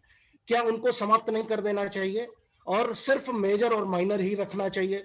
और मेजर और माइनर को लेकर के भविष्य में क्या हम उसको किस प्रकार के रोजगार से जोड़ सकते हैं, इस पर एक गंभीर चिंतन की जरूरत है और बहुत सारा ये निर्णय वहां से आने वाला है। नंबर तीसरा पॉइंट नंबर 12.10 यानी कि 12.10, इसमें दिया गया है कि छात्रों को फ्रीशिप और छात्रवृत्ति की व्यवस्था के लिए कुछ ऐसा विश्वविद्यालय को करना चाहिए या संस्थानों को करना चाहिए। तो इसके निमित्त मैं आग्रह करूंगा कि जो भी हम जिस भी विश्वविद्यालय के यहाँ पर बंधु या संस्थानों के बंधु यहाँ पर उपलब्ध हैं, वो पुरातन छात्रों को इसमें जरूर अपने साथ जोड़ें। पुरातन छात्रों को जोड़ लें, पूर्व छात्रों को जोड़ लें जो बहुत बड़े व्यापारी हो गए हैं या कहीं आर्थिक रूप से सशक्त हो गए हैं। उनके मन की इच्छा है कि मेरे पिताजी के नाम पर, मेरी माताजी के नाम पर, किसी स्वर्गवासी परिवार के सदस्य के नाम पर, मेरे व्यवसाय के नाम पर कुछ मैं छात्रवृत्ति दूं। लेकिन कुछ चूंकि इस तरह की व्यवस्थाएं पोर्टल पर विश्वविद्यालय की तरफ से कोई योजनाएं होती नहीं है, तो वो मन की बात मन में रह जाती है। तो इसको ओपन कर देना चाहिए और तत्काल प्रभाव से ये विश्वविद्यालय की तरफ से ही उनके वेबसाइट पर आना चाहिए कि जो भी व्यक्ति पुरातन छात्र इस प्रकार की देना चाहते हैं तो जरूर उसको कर सकते हैं। अंतिम बिंदु एक रख करके अपनी बात समाप्त करूंगा। हालांकि बहुत अच्छे बिंदु भाई साहब जी ने यहाँ पर उद्धृत किए हैं, वो बिल्कुल जुड़ा हुआ है दिल्ली विश्वविद्यालय से और रजिस्ट्रार महोदय हैं, बहुत ही करबद्ध प्रार्थना उनको मैं करूंगा। और भी नेगी जी हमारे यहाँ पर हैं, विश्वविद्यालय दिल्ली के बहुत सारे लोग यहाँ पर जुड़े हुए हैं कि जो एक समिति बनाई गई है, एक सेंटेंस खाली कह के बात पूरी करता हूँ। कहूँ एक सेंटेंस में,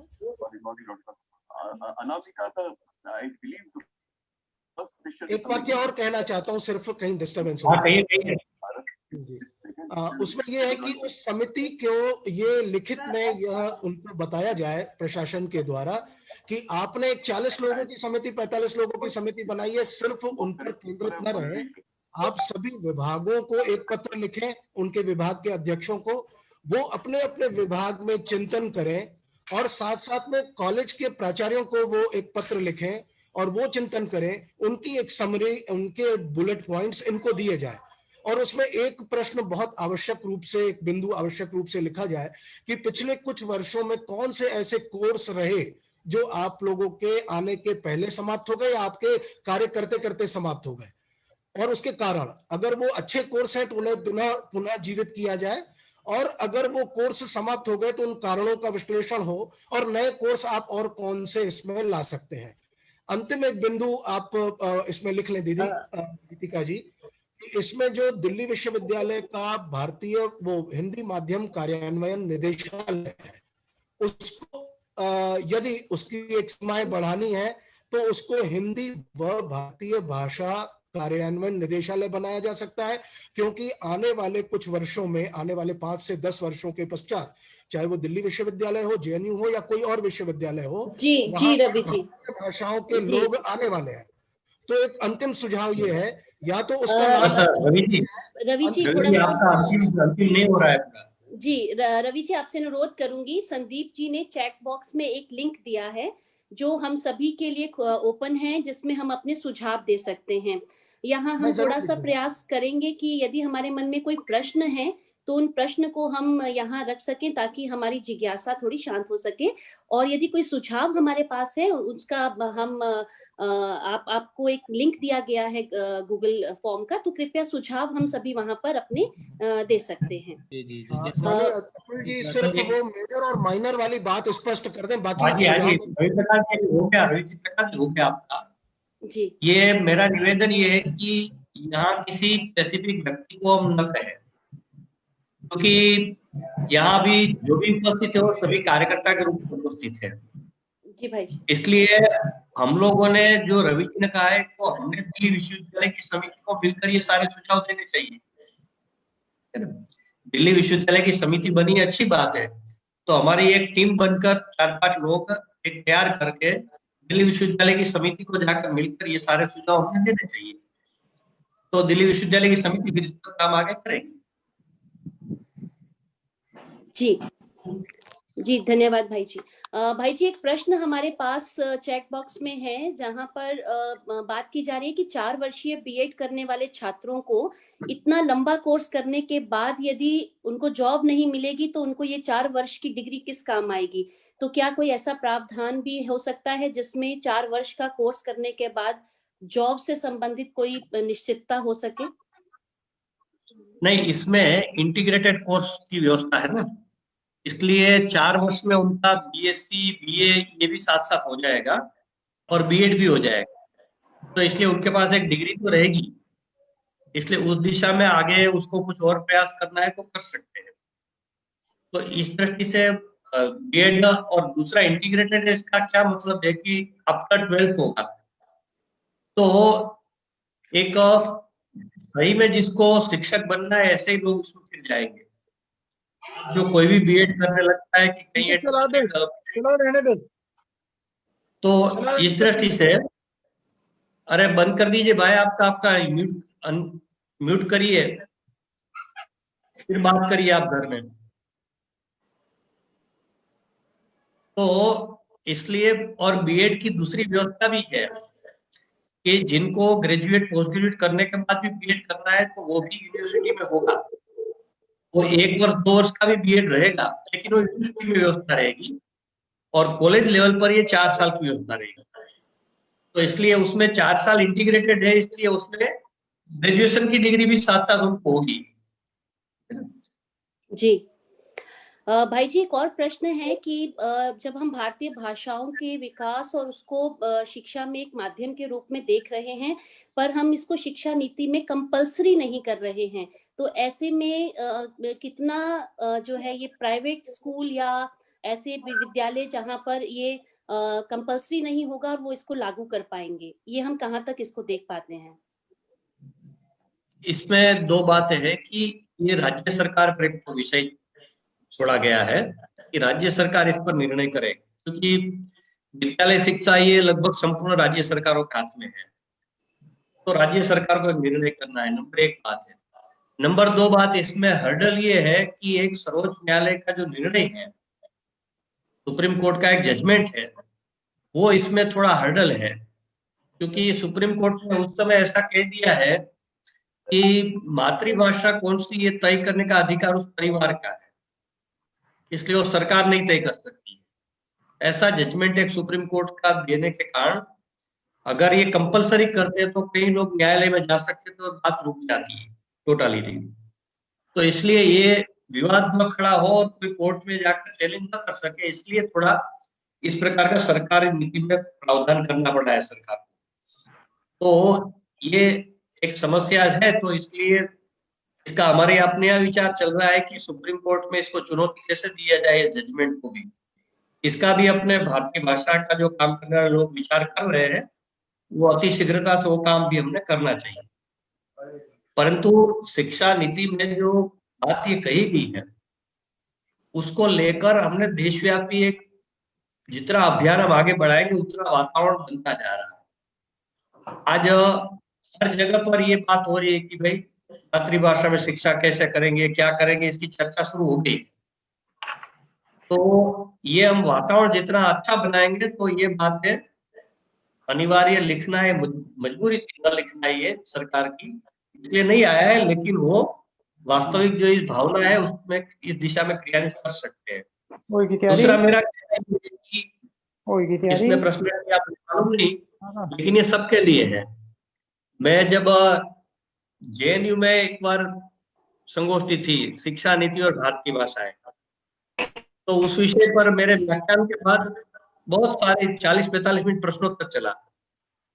तो प्रश्नोत्तर के बाद फिर कार्यक्रम पूरा हो गया, तो फिर एक अध्यापक का मुझे फोन आया कि और कई लोगों के प्रश्न बाकी रह गए। मैंने क्या, तो उन्होंने यही प्रश्न किया कि निजी विद्यालय राज्य सरकारें नहीं मानेगी तो क्या करेगी केंद्र सरकार।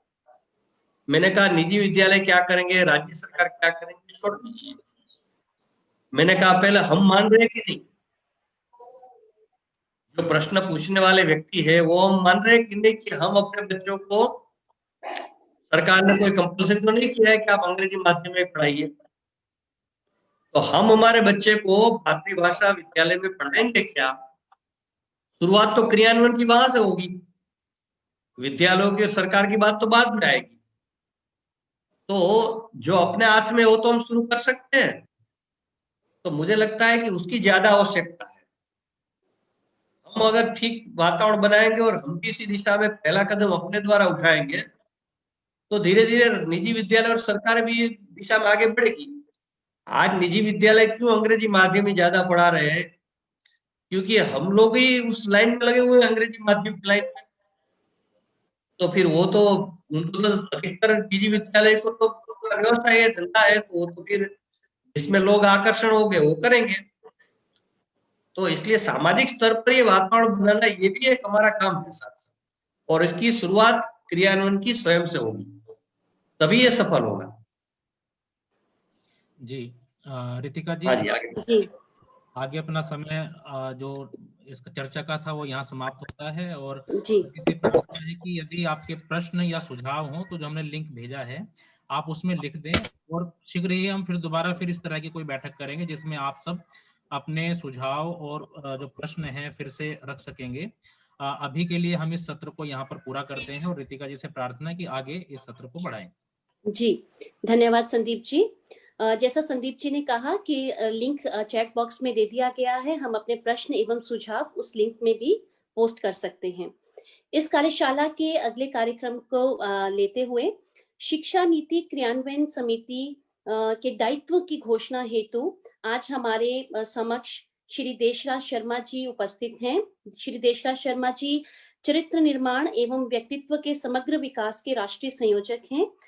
मैं आपसे विशेष आग्रह यह भी करूंगी कि राम जन्मभूमि पर मंदिर निर्माण का कार्य भी शुरू हो गया है, ये सर्वविदित है, तो इससे संबंधित सूचना भी आप हमारे बीच में रखें, तथा शिक्षा नीति क्रियान्वयन समिति के दायित्व की घोषणा भी आप हमारे समक्ष रखें। श्री देशराज शर्मा जी। धन्यवाद रितिका जी। आज की इस महत्वपूर्ण चिंतन बैठक के अंदर हम सबके प्रेरणा स्रोत आदरणीय भाई अतुल कोठारी जी, मान्यवर विजय कुमार जी, श्री राजकुमार मित्तल जी और सभी शिक्षाविद महानुभाव। राष्ट्रीय शिक्षा नीति 2020 में 4 शब्दों का उपयोग कई स्थानों पर और भूमिका के अंदर लिखा गया है। राष्ट्र का गौरव, राष्ट्र का इतिहास, गौरवमय इतिहास, राष्ट्र के प्रति श्रद्धा, संस्कृति और स्वाभिमान, इन सारे शब्दों का वर्णन राष्ट्रीय शिक्षा नीति की भूमिका में करते हुए राष्ट्रीय एकता, राष्ट्रीय एकीकरण और राष्ट्रीय भाव को बनाए रखते हुए वैश्विकीय विश्व के चिंतन के साथ भारतीय चिंतन के आधार पर उस के साथ तालमेल बैठाते हुए विश्व की शांति और विश्व के लिए एक विश्व गुरु के नाते जो भारत की परंपराएं रही हैं वह सारी संपूर्ण हो। तो जब इस दृष्टि से विचार करेंगे तो राम एक ऐसा शब्द है जो उन सारे बिंदुओं को पूरा करते हैं। प्रभु राम जय का मंत्र या जन्म स्थान अयोध्या के अंदर वो पूरे देश को जोड़ता है। भगवान राम का नाम देश की परंपराओं को विकसित करने का एक सबसे अच्छा अध्याय है। श्री राम का जीवन हम सब के लिए एक प्रेरणा है। तो इस दृष्टि से हम सबको कि भारत के इतिहास के अंदर हम सबको ध्यान में है कि राम जन्म भूमि पर उनका जन्मस्थल स्वतंत्र हो, इसके लिए देश के अंदर कई आंदोलन रहे। 76 लड़ाइयों के अंदर 4 लाख से अधिक लोग शहीद हुए और जो 77वां युद्ध उसके अंदर हुआ उसका नेतृत्व इस देश के समाज और संतों ने किया। विश्व हिंदू परिषद के बैनर के नीचे, मार्गदर्शन के नीचे, संतों के मार्गदर्शन के साथ ये 77वां युद्ध था। यानी कि 492 वर्षों की संघर्ष गाथा राम मंदिर बताता है। ये हमारे इतिहास का एक पक्ष है। इसलिए मुझे याद है 1986 में कुरुक्षेत्र के ब्रह्म सरोवर पर मुझे एक गीत गाने का अवसर सामूहिक मिला था, हम मंदिर वहीं बनाएंगे। तो जो मंदिर वहीं बनाएंगे, और 1991-92 के बाद ये गीत बदल गया, हम मंदिर भव्य बनाएंगे। यानी ये जो संकल्प शक्ति रहती है, तो ढांचे के बाद फिर भव्य मंदिर की बात आई तो हम सबके सामने शिला पूजन की बात आई। 4 लाख से गांव के अंदर शिला पूजन इस समाज के लोगों ने की और वह सभी के पूजन के साथ वो अयोध्या में प्रतिष्ठित हुई। तो इस तरह से फिर एक राम मंदिर का मॉडल बना, 2 मंजिला मॉडल हम सबके सामने उन दिनों में आया। अभी हम सबके सौभाग्य से कि हमारी अपनी आंखों के सामने इस मंदिर का निर्माण होने जा रहा है। अनेकों उद्योगपति, अनेकों देश के अंदर ऐसे लोग हैं जो करोड़ों रुपए देकर 10-15 परिवार भी इस मंदिर का निर्माण कर सकते हैं, लेकिन फिर वो शिक्षा वहां समाप्त हो जाएगी। शिक्षा जन जन तक पहुंचे, इसके लिए जन जन तक इससे धन संग्रह किया जाए, ऐसा एक पूरे देश की योजना 14 जनवरी से लेकर 25 फरवरी तक, यानी मकर संक्रांति से लेकर माघ पूर्णिमा तक ऐसी एक योजना बनी है। हम सबके ध्यान में है कि मंदिर का एक बड़ा स्वरूप बनाने की बात आई है, उसमें कुछ अमेंडमेंट हुई है। 2.7 एकड़ पहले से 1.5 गुना मंदिर यानी बन जाएगा उस भूमि के ऊपर, और इस तरह से 2024 तक वो मंदिर बने। हम सबके सामने 2025 का एक ऐसा अवसर आ रहा है जहां इस देश की दिशा को और विश्व के अंदर एक नई बात आएगी। तो तब तक ये मंदिर बने, इसलिए इसके लिए धन संग्रह हो। केवल मंदिर ना बने, 70 एकड़ जमीन में संग्रहालय, ग्रंथालय, रंगभूमि, यज्ञशाला, सम्मेलन केंद्र, सत्संग भवन, धर्मशाला, अभिलेखागार आदि कितने व्यवस्थाएं वहां बनने वाली हैं। तो इसलिए इस अभियान के अंदर शिक्षा, संस्कृति, उत्थान्यास और शिक्षा जगत के लोग सभी अपना योगदान दें। तो जो जो अपने स्थान पर दिल्ली की जो योजना बनी, उस योजना में हम शामिल हों, और इस दृष्टि से 10 रुपए के कूपन से लेकर 1 करोड़ रुपए तक ऐसी राशि हम अधिकतर दिल्ली से एकत्रित करके वहां के लिए अपना योगदान दें, क्योंकि शिक्षा का जब जन जागरण होता है तो उसके माध्यम से शिक्षा प्राप्त होती है। इस दृष्टि से मेरा निवेदन है कि इस ढंग से हम जो भी दिल्ली की योजना बने, हम स्वयं अप्रोच करें और इस योजना के साथ जुड़े। अभी इतना बड़ा चिंतन हम कर रहे हैं राष्ट्रीय शिक्षा नीति 2020 का।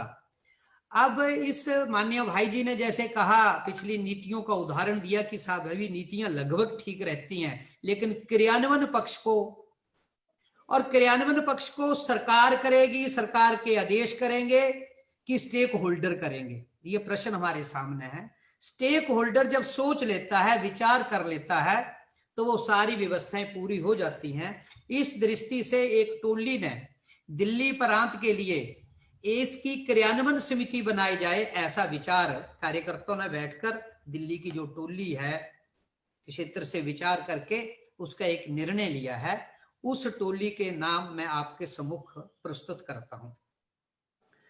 दो तरह की समितियां हैं, एक उच्च शिक्षा के लिए, एक विद्यालय शिक्षा के लिए। और इन दोनों समितियों के जो अध्यक्ष हैं वो प्रोफेसर आर के मित्तल जी, हम सबसे उच्च परिचित हैं, भिवानी के अपने चौधरी बंसीलाल विश्वविद्यालय के कुलपति हैं और न्यास की भूमिका के अंदर अनेकों प्रकल्प, खासकर चित्र निर्माण, व्यक्तित्व विकास, वैदिक गणित, इसको ग्रेजुएशन लेवल से पोस्ट ग्रेजुएशन लेवल तक ले जाने का एक अच्छा कार्य अपने इस विश्वविद्यालय के अंदर कर रहे हैं। शिक्षा का पूर्ण चिंतन, हम सब इनसे परिचित हैं। तो अध्यक्ष के नाते आप इस क्रियान्वयन समिति का कार्य प्रारंभ करेंगे और ये विश्वास करना चाहिए कि आपके मार्गदर्शन के अंदर ये दोनों शिक्षाएं, विद्यालय शिक्षा और उच्च शिक्षा का कार्य कम से कम दिल्ली के अंदर संपूर्ण और रूपेण रूप से क्रियान्वयन होगा। उच्च शिक्षा के अंदर फिर उसका एक भाग रहेगा, उस भाग के संयोजक के नाते अपने प्रवीण गर्ग जी हैं जो प्रिंसिपल हैं SSN कॉलेज।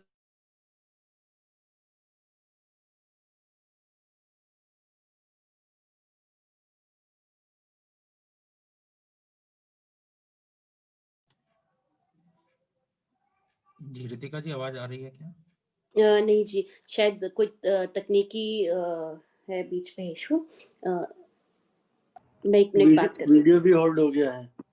मैं बात कर लेती हूँ।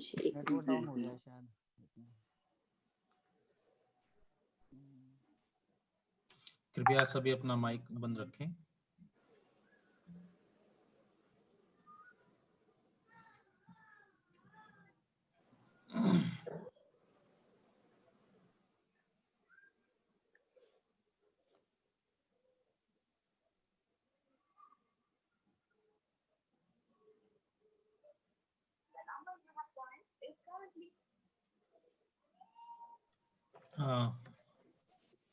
जी, वो शायद पुनः जुड़ने का प्रयास कर रहे हैं। कॉल कट गया है मेरा। हम कुछ अगर 1 मिनट रुक जाएं तो वो शायद पुनः हमारे साथ जुड़ जाएंगे।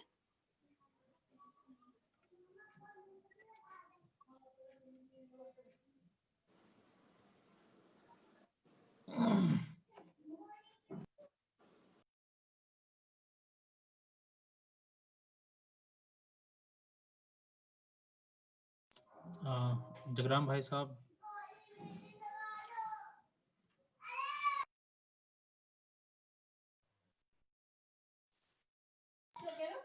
देसराज जी नहीं कनेक्ट हो रहे?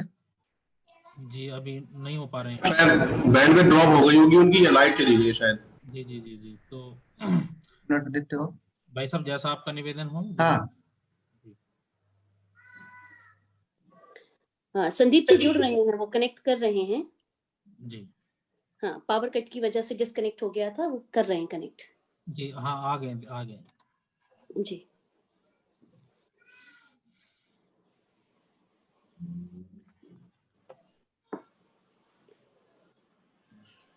दिल्ली से कनेक्ट होना कठिन है जी पंजाब।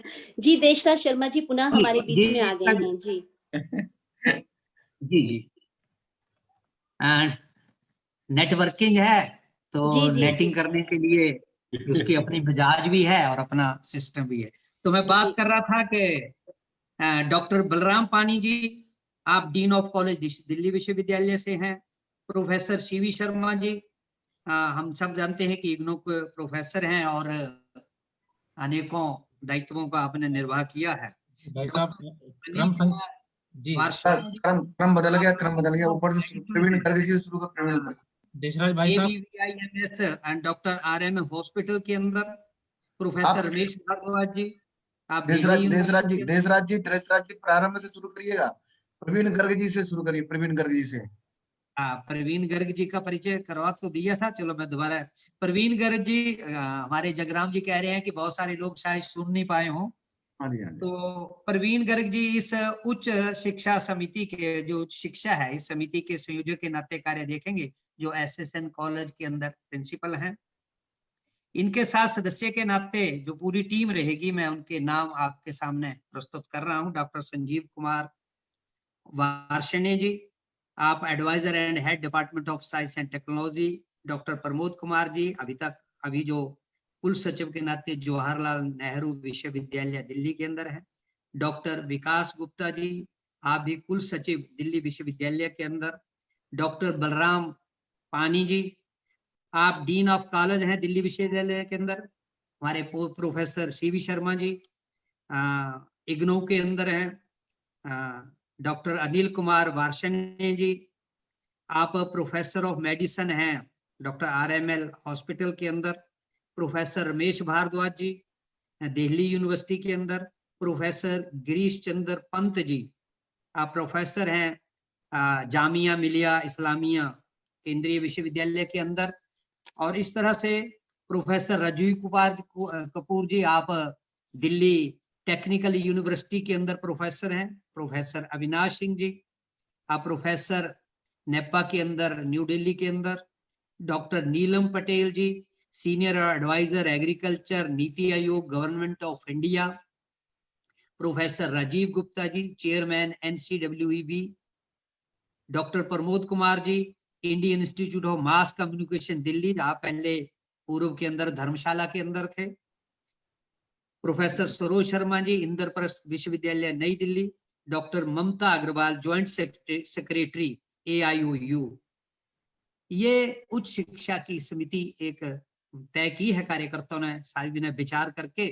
और जो विद्यालयन शिक्षा समिति है, जिसके अंदर अनीता शर्मा जी संयोजक रहने वाली हैं। हम सब परिचित हैं कि आप प्रधानाचार्य हैं सनातन धर्म विद्यालय पीतमपुरा दिल्ली के अंदर। डॉक्टर बी दयालु जी, इनके जो सदस्यों की टीम रहेगी, टीम के अंदर डॉक्टर बी दयालु, मेजर हर्ष कुमार जी जो सेक्रेटरी हैं NCERT के अंदर। प्रोफेसर उषा जी, आप भी NCERT के अंदर प्रोफेसर हैं। डॉक्टर पंकज अरोड़ा जी, आप भी प्रोफेसर हैं CIU यूनिवर्सिटी ऑफ दिल्ली के। Professor Saroj Sharma, department of education university of Delhi. Doctor धर्म प्रकाश जी, आप रिटायर्ड हैं NCERT से प्रोफेसर के नाते। Doctor Girish Joshi ji, retired deputy director CCRT। Shri TJ Gupta ji, आप CO के फाउंडर एंड CEO के ऐसे सेकेंडरी स्कूल के अंदर बचपन के अंदर आप रहे हैं। श्री लक्ष्य छाबरिया जी, चेयरपर्सन हैं अफोर्डेबल पब्लिक स्कूल के। श्रीमती अंजू मल्होत्रा जी, आप प्रिंसिपल एंड डायरेक्टर हैं कालका public school chain of school है दिल्ली के अंदर। श्री अनुपमा भारद्वाज जी, जैन भारती मृगवती विद्यालय के अंदर आप प्रिंसिपल हैं। श्री PM शर्मा जी, आप सीनियर वाइस प्रेसिडेंट हैं JP group of schools. Doctor Jaikant Singh ji, head world skill India NSDC state of government national skill development corporation. Shri Rajkumar Jain, CEO है आप upper skill centre group skill centre all over the India जो काम देख रहा है। और ममता नागपाल जी, आप इस समिति की सदस्य हैं। यह प्रोफेसर RK मित्तल के अध्यक्षता के अंदर 2 संयोजक विद्यालय शिक्षा और उच्च शिक्षा के कुल मिलाकर कार्य, क्योंकि राष्ट्रीय शिक्षा नीति के अंदर में समग्रता और होलिस्टिक अप्रोच की बात कही गई है। इस दृष्टि से इसके अध्यक्ष के नाते RK मित्तल जी विद्यालय से लेकर उच्च शिक्षा तक, और इसमें agriculture, medical science, medical education से भी सदस्य इसी दृष्टि से लिए हैं। NCERT के मेजर हर्ष जी हैं, जिनका एक लंबा अनुभव है और NCERT के कंधों पर बहुत बड़ा भार इसके क्रियान्वयन का है, इसके कार्य का है। आपका मार्गदर्शन बीच में रहेगा। तो हम सभी को जो ये दायित्व मिला है, ये टाइम बाउंड है, ये समयबद्ध है, ये चरणबद्ध है। तो मेरा निवेदन है कि समय का निर्धारण करके फिर कितने चरण बनने हैं, कितने चरणों में क्या क्या करना है, ऐसी योजना हम बैठकर बनाएंगे और निश्चित रूप से दिल्ली की शिक्षा का एक स्वरूप बदलकर जो इस देश के अनुकूल शिक्षा हो, उसमें गुणवत्ता बढ़ेगी और उसकी जो क्वालिटी आएगी, उस क्वालिटी के कारण से जो प्रतिभावान छात्र निकल कर आएंगे, सचमुच वो देश के भाग्य का उदय करने वाले होंगे। इसी विश्वास के साथ मैं आप सबको वंदन करता हुआ अपनी बात को समाप्त करता हूँ। धन्यवाद। बहुत बहुत धन्यवाद देशराज जी। आपने बहुत ही सरल तरीके से हम सभी को मंदिर निर्माण की जानकारी दी और क्रियान्वयन समिति के सदस्यों को के दायित्व की घोषणा भी की। अब मैं इसी कड़ी में आगे अध्यक्षीय उद्बोधन के लिए डॉक्टर आर.के. मित्तल जी, जो कि चौधरी बंसीलाल विश्वविद्यालय भिवानी के कुलपति हैं, उनसे अनुरोध करती हूँ कि कृपया वो हम सभी के समक्ष अपना अध्यक्षीय उद्बोधन रखें। जी रितिका जी, आप जी। समिति के जो अभी अध्यक्ष नियुक्त हुए हैं, जी। आप उसके अध्यक्ष यहाँ पर उद्बोधन के लिए आप रहेंगे। उसके बाद हम माननीय विजय जी का भी उद्बोधन सुनेंगे। जी। धन्यवाद जी। माननीय श्री अतुल कोठारी जी, माननीय श्री विजय कुमार जी, श्री जगराम जी, श्री देशराज जी और डॉक्टर संदीप कुमार जी, सभी शिक्षा जगत से जुड़े सभी बंधुओं बहनों, आप सबको मेरा सादर प्रणाम। और मैं सबसे पहले शिक्षा संस्कृति उत्थान न्यास का धन्यवाद करता हूं कि मुझे इस दिल्ली प्रांत की क्रियान्वयन समिति की जो जिम्मेवारी सौंपी गई और मेरे साथ एक योग्य टीम जो बनाई, हम सब मिलकर इस काम को, जैसे माननीय श्री अतुल कोठारी जी ने बताया, और सबसे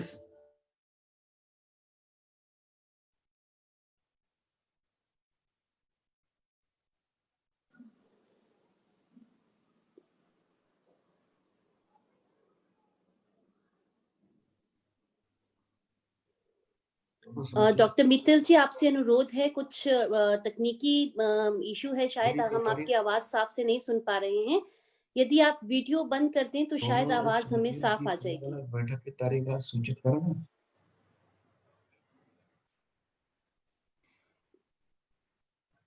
तेरह तारीख को। जगराम भाई साहब, यदि आप थोड़ा म्यूट कर लें माइक्रोफोन। जी।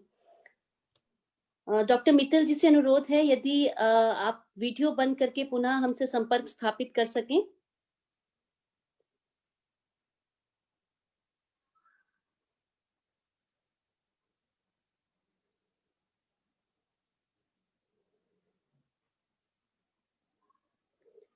शायद कुछ तकनीकी कारण है। डॉक्टर मित्तल जी पुनः हमारे साथ जुड़ने का प्रयास कर रहे हैं।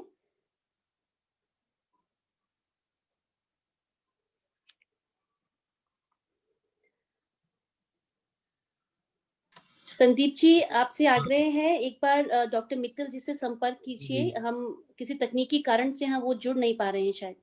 जी, वो जुड़ने का प्रयास कर रहे हैं। तब तक मैं एक सूचना भी दे देता हूँ। नहीं, जुड़ चुके हैं जी। जी। वेटिंग रूम में है संदीप जी। जी जी, एक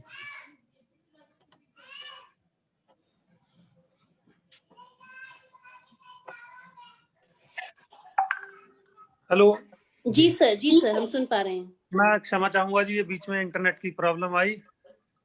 और कोई बात नहीं सर, यदि दोबारा ऐसा कोई तकनीकी कारण रहता है तो आप वीडियो बंद कर सकते हैं, तो शायद हमें आवाज साफ सुनाई दे पाएगी। अभी ठीक से आ रही है सर। हाँ, मैं मोबाइल से बोल रहा हूँ। जी जी। तो इस जिम्मेवारी के लिए मैं धन्यवाद शिक्षा संस्कृति उत्थान न्यास का, और मैं पूरी मेरी कोशिश होगी कि पूरी जो एक हमारे साथ ये टीम बनी है उसके साथ मिलकर नई शिक्षा नीति को किस तरीके से एक चरणबद्ध तरीके से और समयबद्ध तरीके से इसको क्रियान्वयन किया जाए, इस पे मैं पूरा का पूरा अपना ध्यान लगाऊंगा। शिक्षा संस्कृति उत्थान न्यास के साथ मैं पिछले कई वर्षों से जुड़ा हूं और मैंने समझा है कि शिक्षा में किस तरह के बदलाव चाहिए। और जैसे शिक्षा संस्कृति उत्थान न्यास ने एक शिक्षा का नया विकल्प और स्वरूप पूरे राष्ट्र के सामने प्रस्तुत किया, उसको हम नई शिक्षा नीति में आज देख पा रहे हैं। ये हम सबके लिए बड़े सुखद बात है। और उससे ज्यादा अब जिम्मेवारी की बात ये आ जाती है कि किस तरीके से शिक्षा नीति के जो प्रावधान हैं, जो मूल उसमें बात है, उसका क्रियान्वयन कैसे करें, क्योंकि जब तक क्रियान्वयन नहीं होगा तब तक उसके रिजल्ट हम सबके सामने नहीं आएंगे। और क्रियान्वयन के लिए जैसे कि माननीय श्री कोठारी जी ने भी बताया कि इसका हमें विषय अनुसार हमें अध्ययन करना पड़ेगा, अपना नॉलेज को बढ़ाना पड़ेगा, और उसको नॉलेज के बढ़ाने के बाद उसको किस तरीके से हम सब मिलकर शिक्षा जगत से जुड़े व्यक्ति इसको इम्प्लीमेंट करें, इसके ऊपर विचार करना पड़ेगा। क्योंकि जितने भी विषय हैं, चाहे वो पर्यावरण को बढ़ाना, पर्यावरण का संरक्षण की बात हो, या आत्मनिर्भर भारत की बात हो, या चरित्र निर्माण की बात हो, जितने इसमें विषय बताए गए हैं, इनको कैसे इम्प्लीमेंट किया जाए, कैसे बच्चों में ले जाया जाए, ये एक मूल प्रश्न है। चौधरी बंसीलाल विश्वविद्यालय में, जहां पर मैं अभी कार्यरत हूं, वहां पर हमने इसके शिक्षा संस्कृति उत्थान न्यास के साथ मिलकर सफल प्रयोग किए, जिसमें व्यक्तित्व चरित्र निर्माण एवं व्यक्तित्व विकास का एक राष्ट्रीय जो सिलेबस बना, पाठ्यक्रम बना, वो इसका एक उदाहरण है। इसी तरीके से भारतीयता को लाने के लिए हमने वैदिक गणित की भी कार्यशालाएं की और सर्टिफिकेट कोर्सेज चलाए। और अभी हमारा जो भवन बन रहा है उसका नाम भी हमने एक ब्लॉक का रामानुजन रखा है। तो इस तरह से किस तरीके से इन प्रोविजंस को ले जाया जाए, मुझे लगता है इसकी एक अत्यंत आवश्यकता है, और इसी दिशा में हम काम मिलकर करेंगे। ऐसा मेरा विचार है। और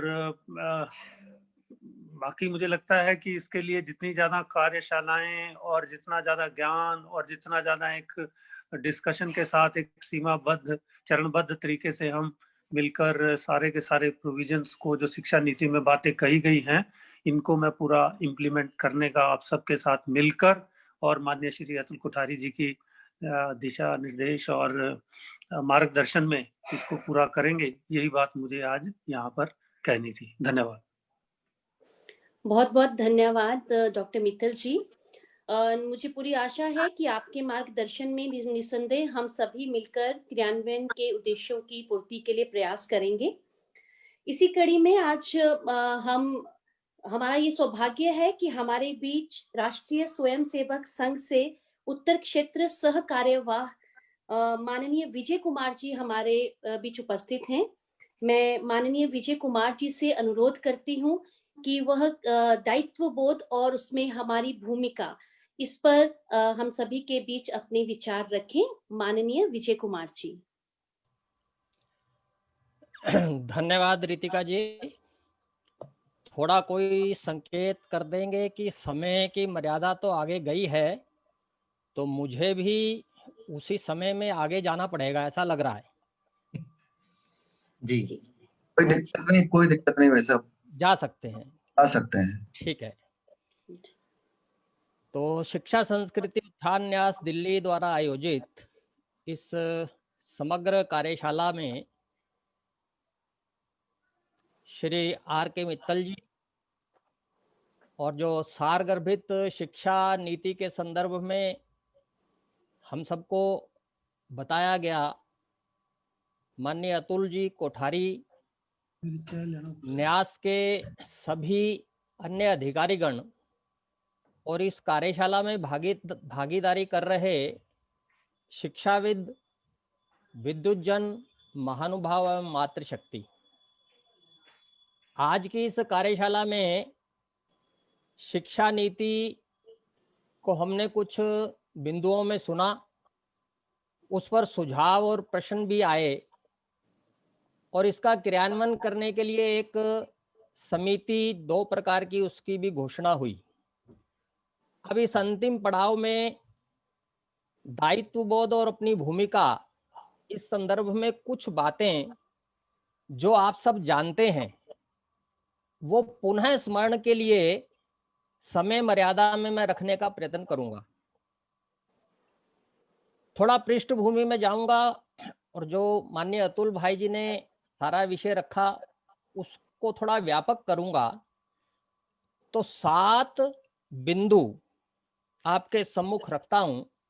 नंबर 1, भारत विश्व गुरु था, सोने की चिड़िया थी, ज्ञान विज्ञान में अग्रणी था। दूसरा बिंदु, शक, हूण, मुगल, अंग्रेज जैसे अनेक आक्रमणकारी भारत पर आए और उन्होंने यहाँ लूट की, अत्याचार किए, व्यापार भी किया और शासन भी किया। तीसरा, इन आक्रमणकारियों के विरुद्ध भारत के समाज ने अलग अलग समय पर सतत संघर्ष जारी रखा।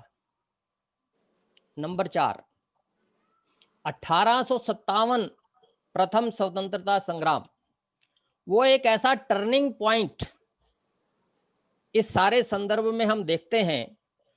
और उसी समय अंग्रेजों ने अपनी नीति भी बदली और उस नीति बदलकर उन्होंने भारत की जो पहचान है, यानी भारत का जो दर्शन है, समावेशी दर्शन, उस आधार पर सबका कल्याण करने वाला विचार और उसी आधार पर व्यवहार करने वाला जन, जो चींटी को भी आटा देने की कल्पना रखता है, व्यवहार करता है, यह जो मंगलकारी दर्शन और विचार था, जो विश्व के कल्याण के लिए था, उसको कमजोर कैसे करें, उसको समाप्त कैसे करें, यह नीति अंग्रेजों ने यहां से डालनी शुरू की। और भारत के जन को स्वाभिमान उससे काटना, भारत के जन में फूट डालना, अलग अलग तरीकों से फूट डालना, भारत में स्वाभिमान शून्यता खड़ी करना और ये नैरेटिव खड़ा करना कि भारत के पास कुछ था ही नहीं, सब बाहर के लोगों ने दिया। इसमें वो आंशिक सफल भी हुए। फिर 5वां बिंदु इस संदर्भ में रखना है कि संघर्ष चलता रहा, आजादी का आंदोलन भी चल रहा था और 1947 में हमको आंशिक आजादी मिल भी गई। 6वां बिंदु, दुर्भाग्य ऐसा हुआ कि आजादी तो मिल गई लेकिन नैरेटिव वही चलता रहा, स्व की कमी, स्वाभिमान की शून्यता, और वही नीतियां चलती रही जो अंग्रेजों ने चलाई थी। और इस सारे नैरेटिव के वाहक, चलाने वाले 4 M हैं। उनको 4 M से परिभाषित हम कर सकते हैं, जो ये सारा नैरेटिव चलाते हैं अलग अलग तरीके से कि भारत के पास कुछ नहीं था।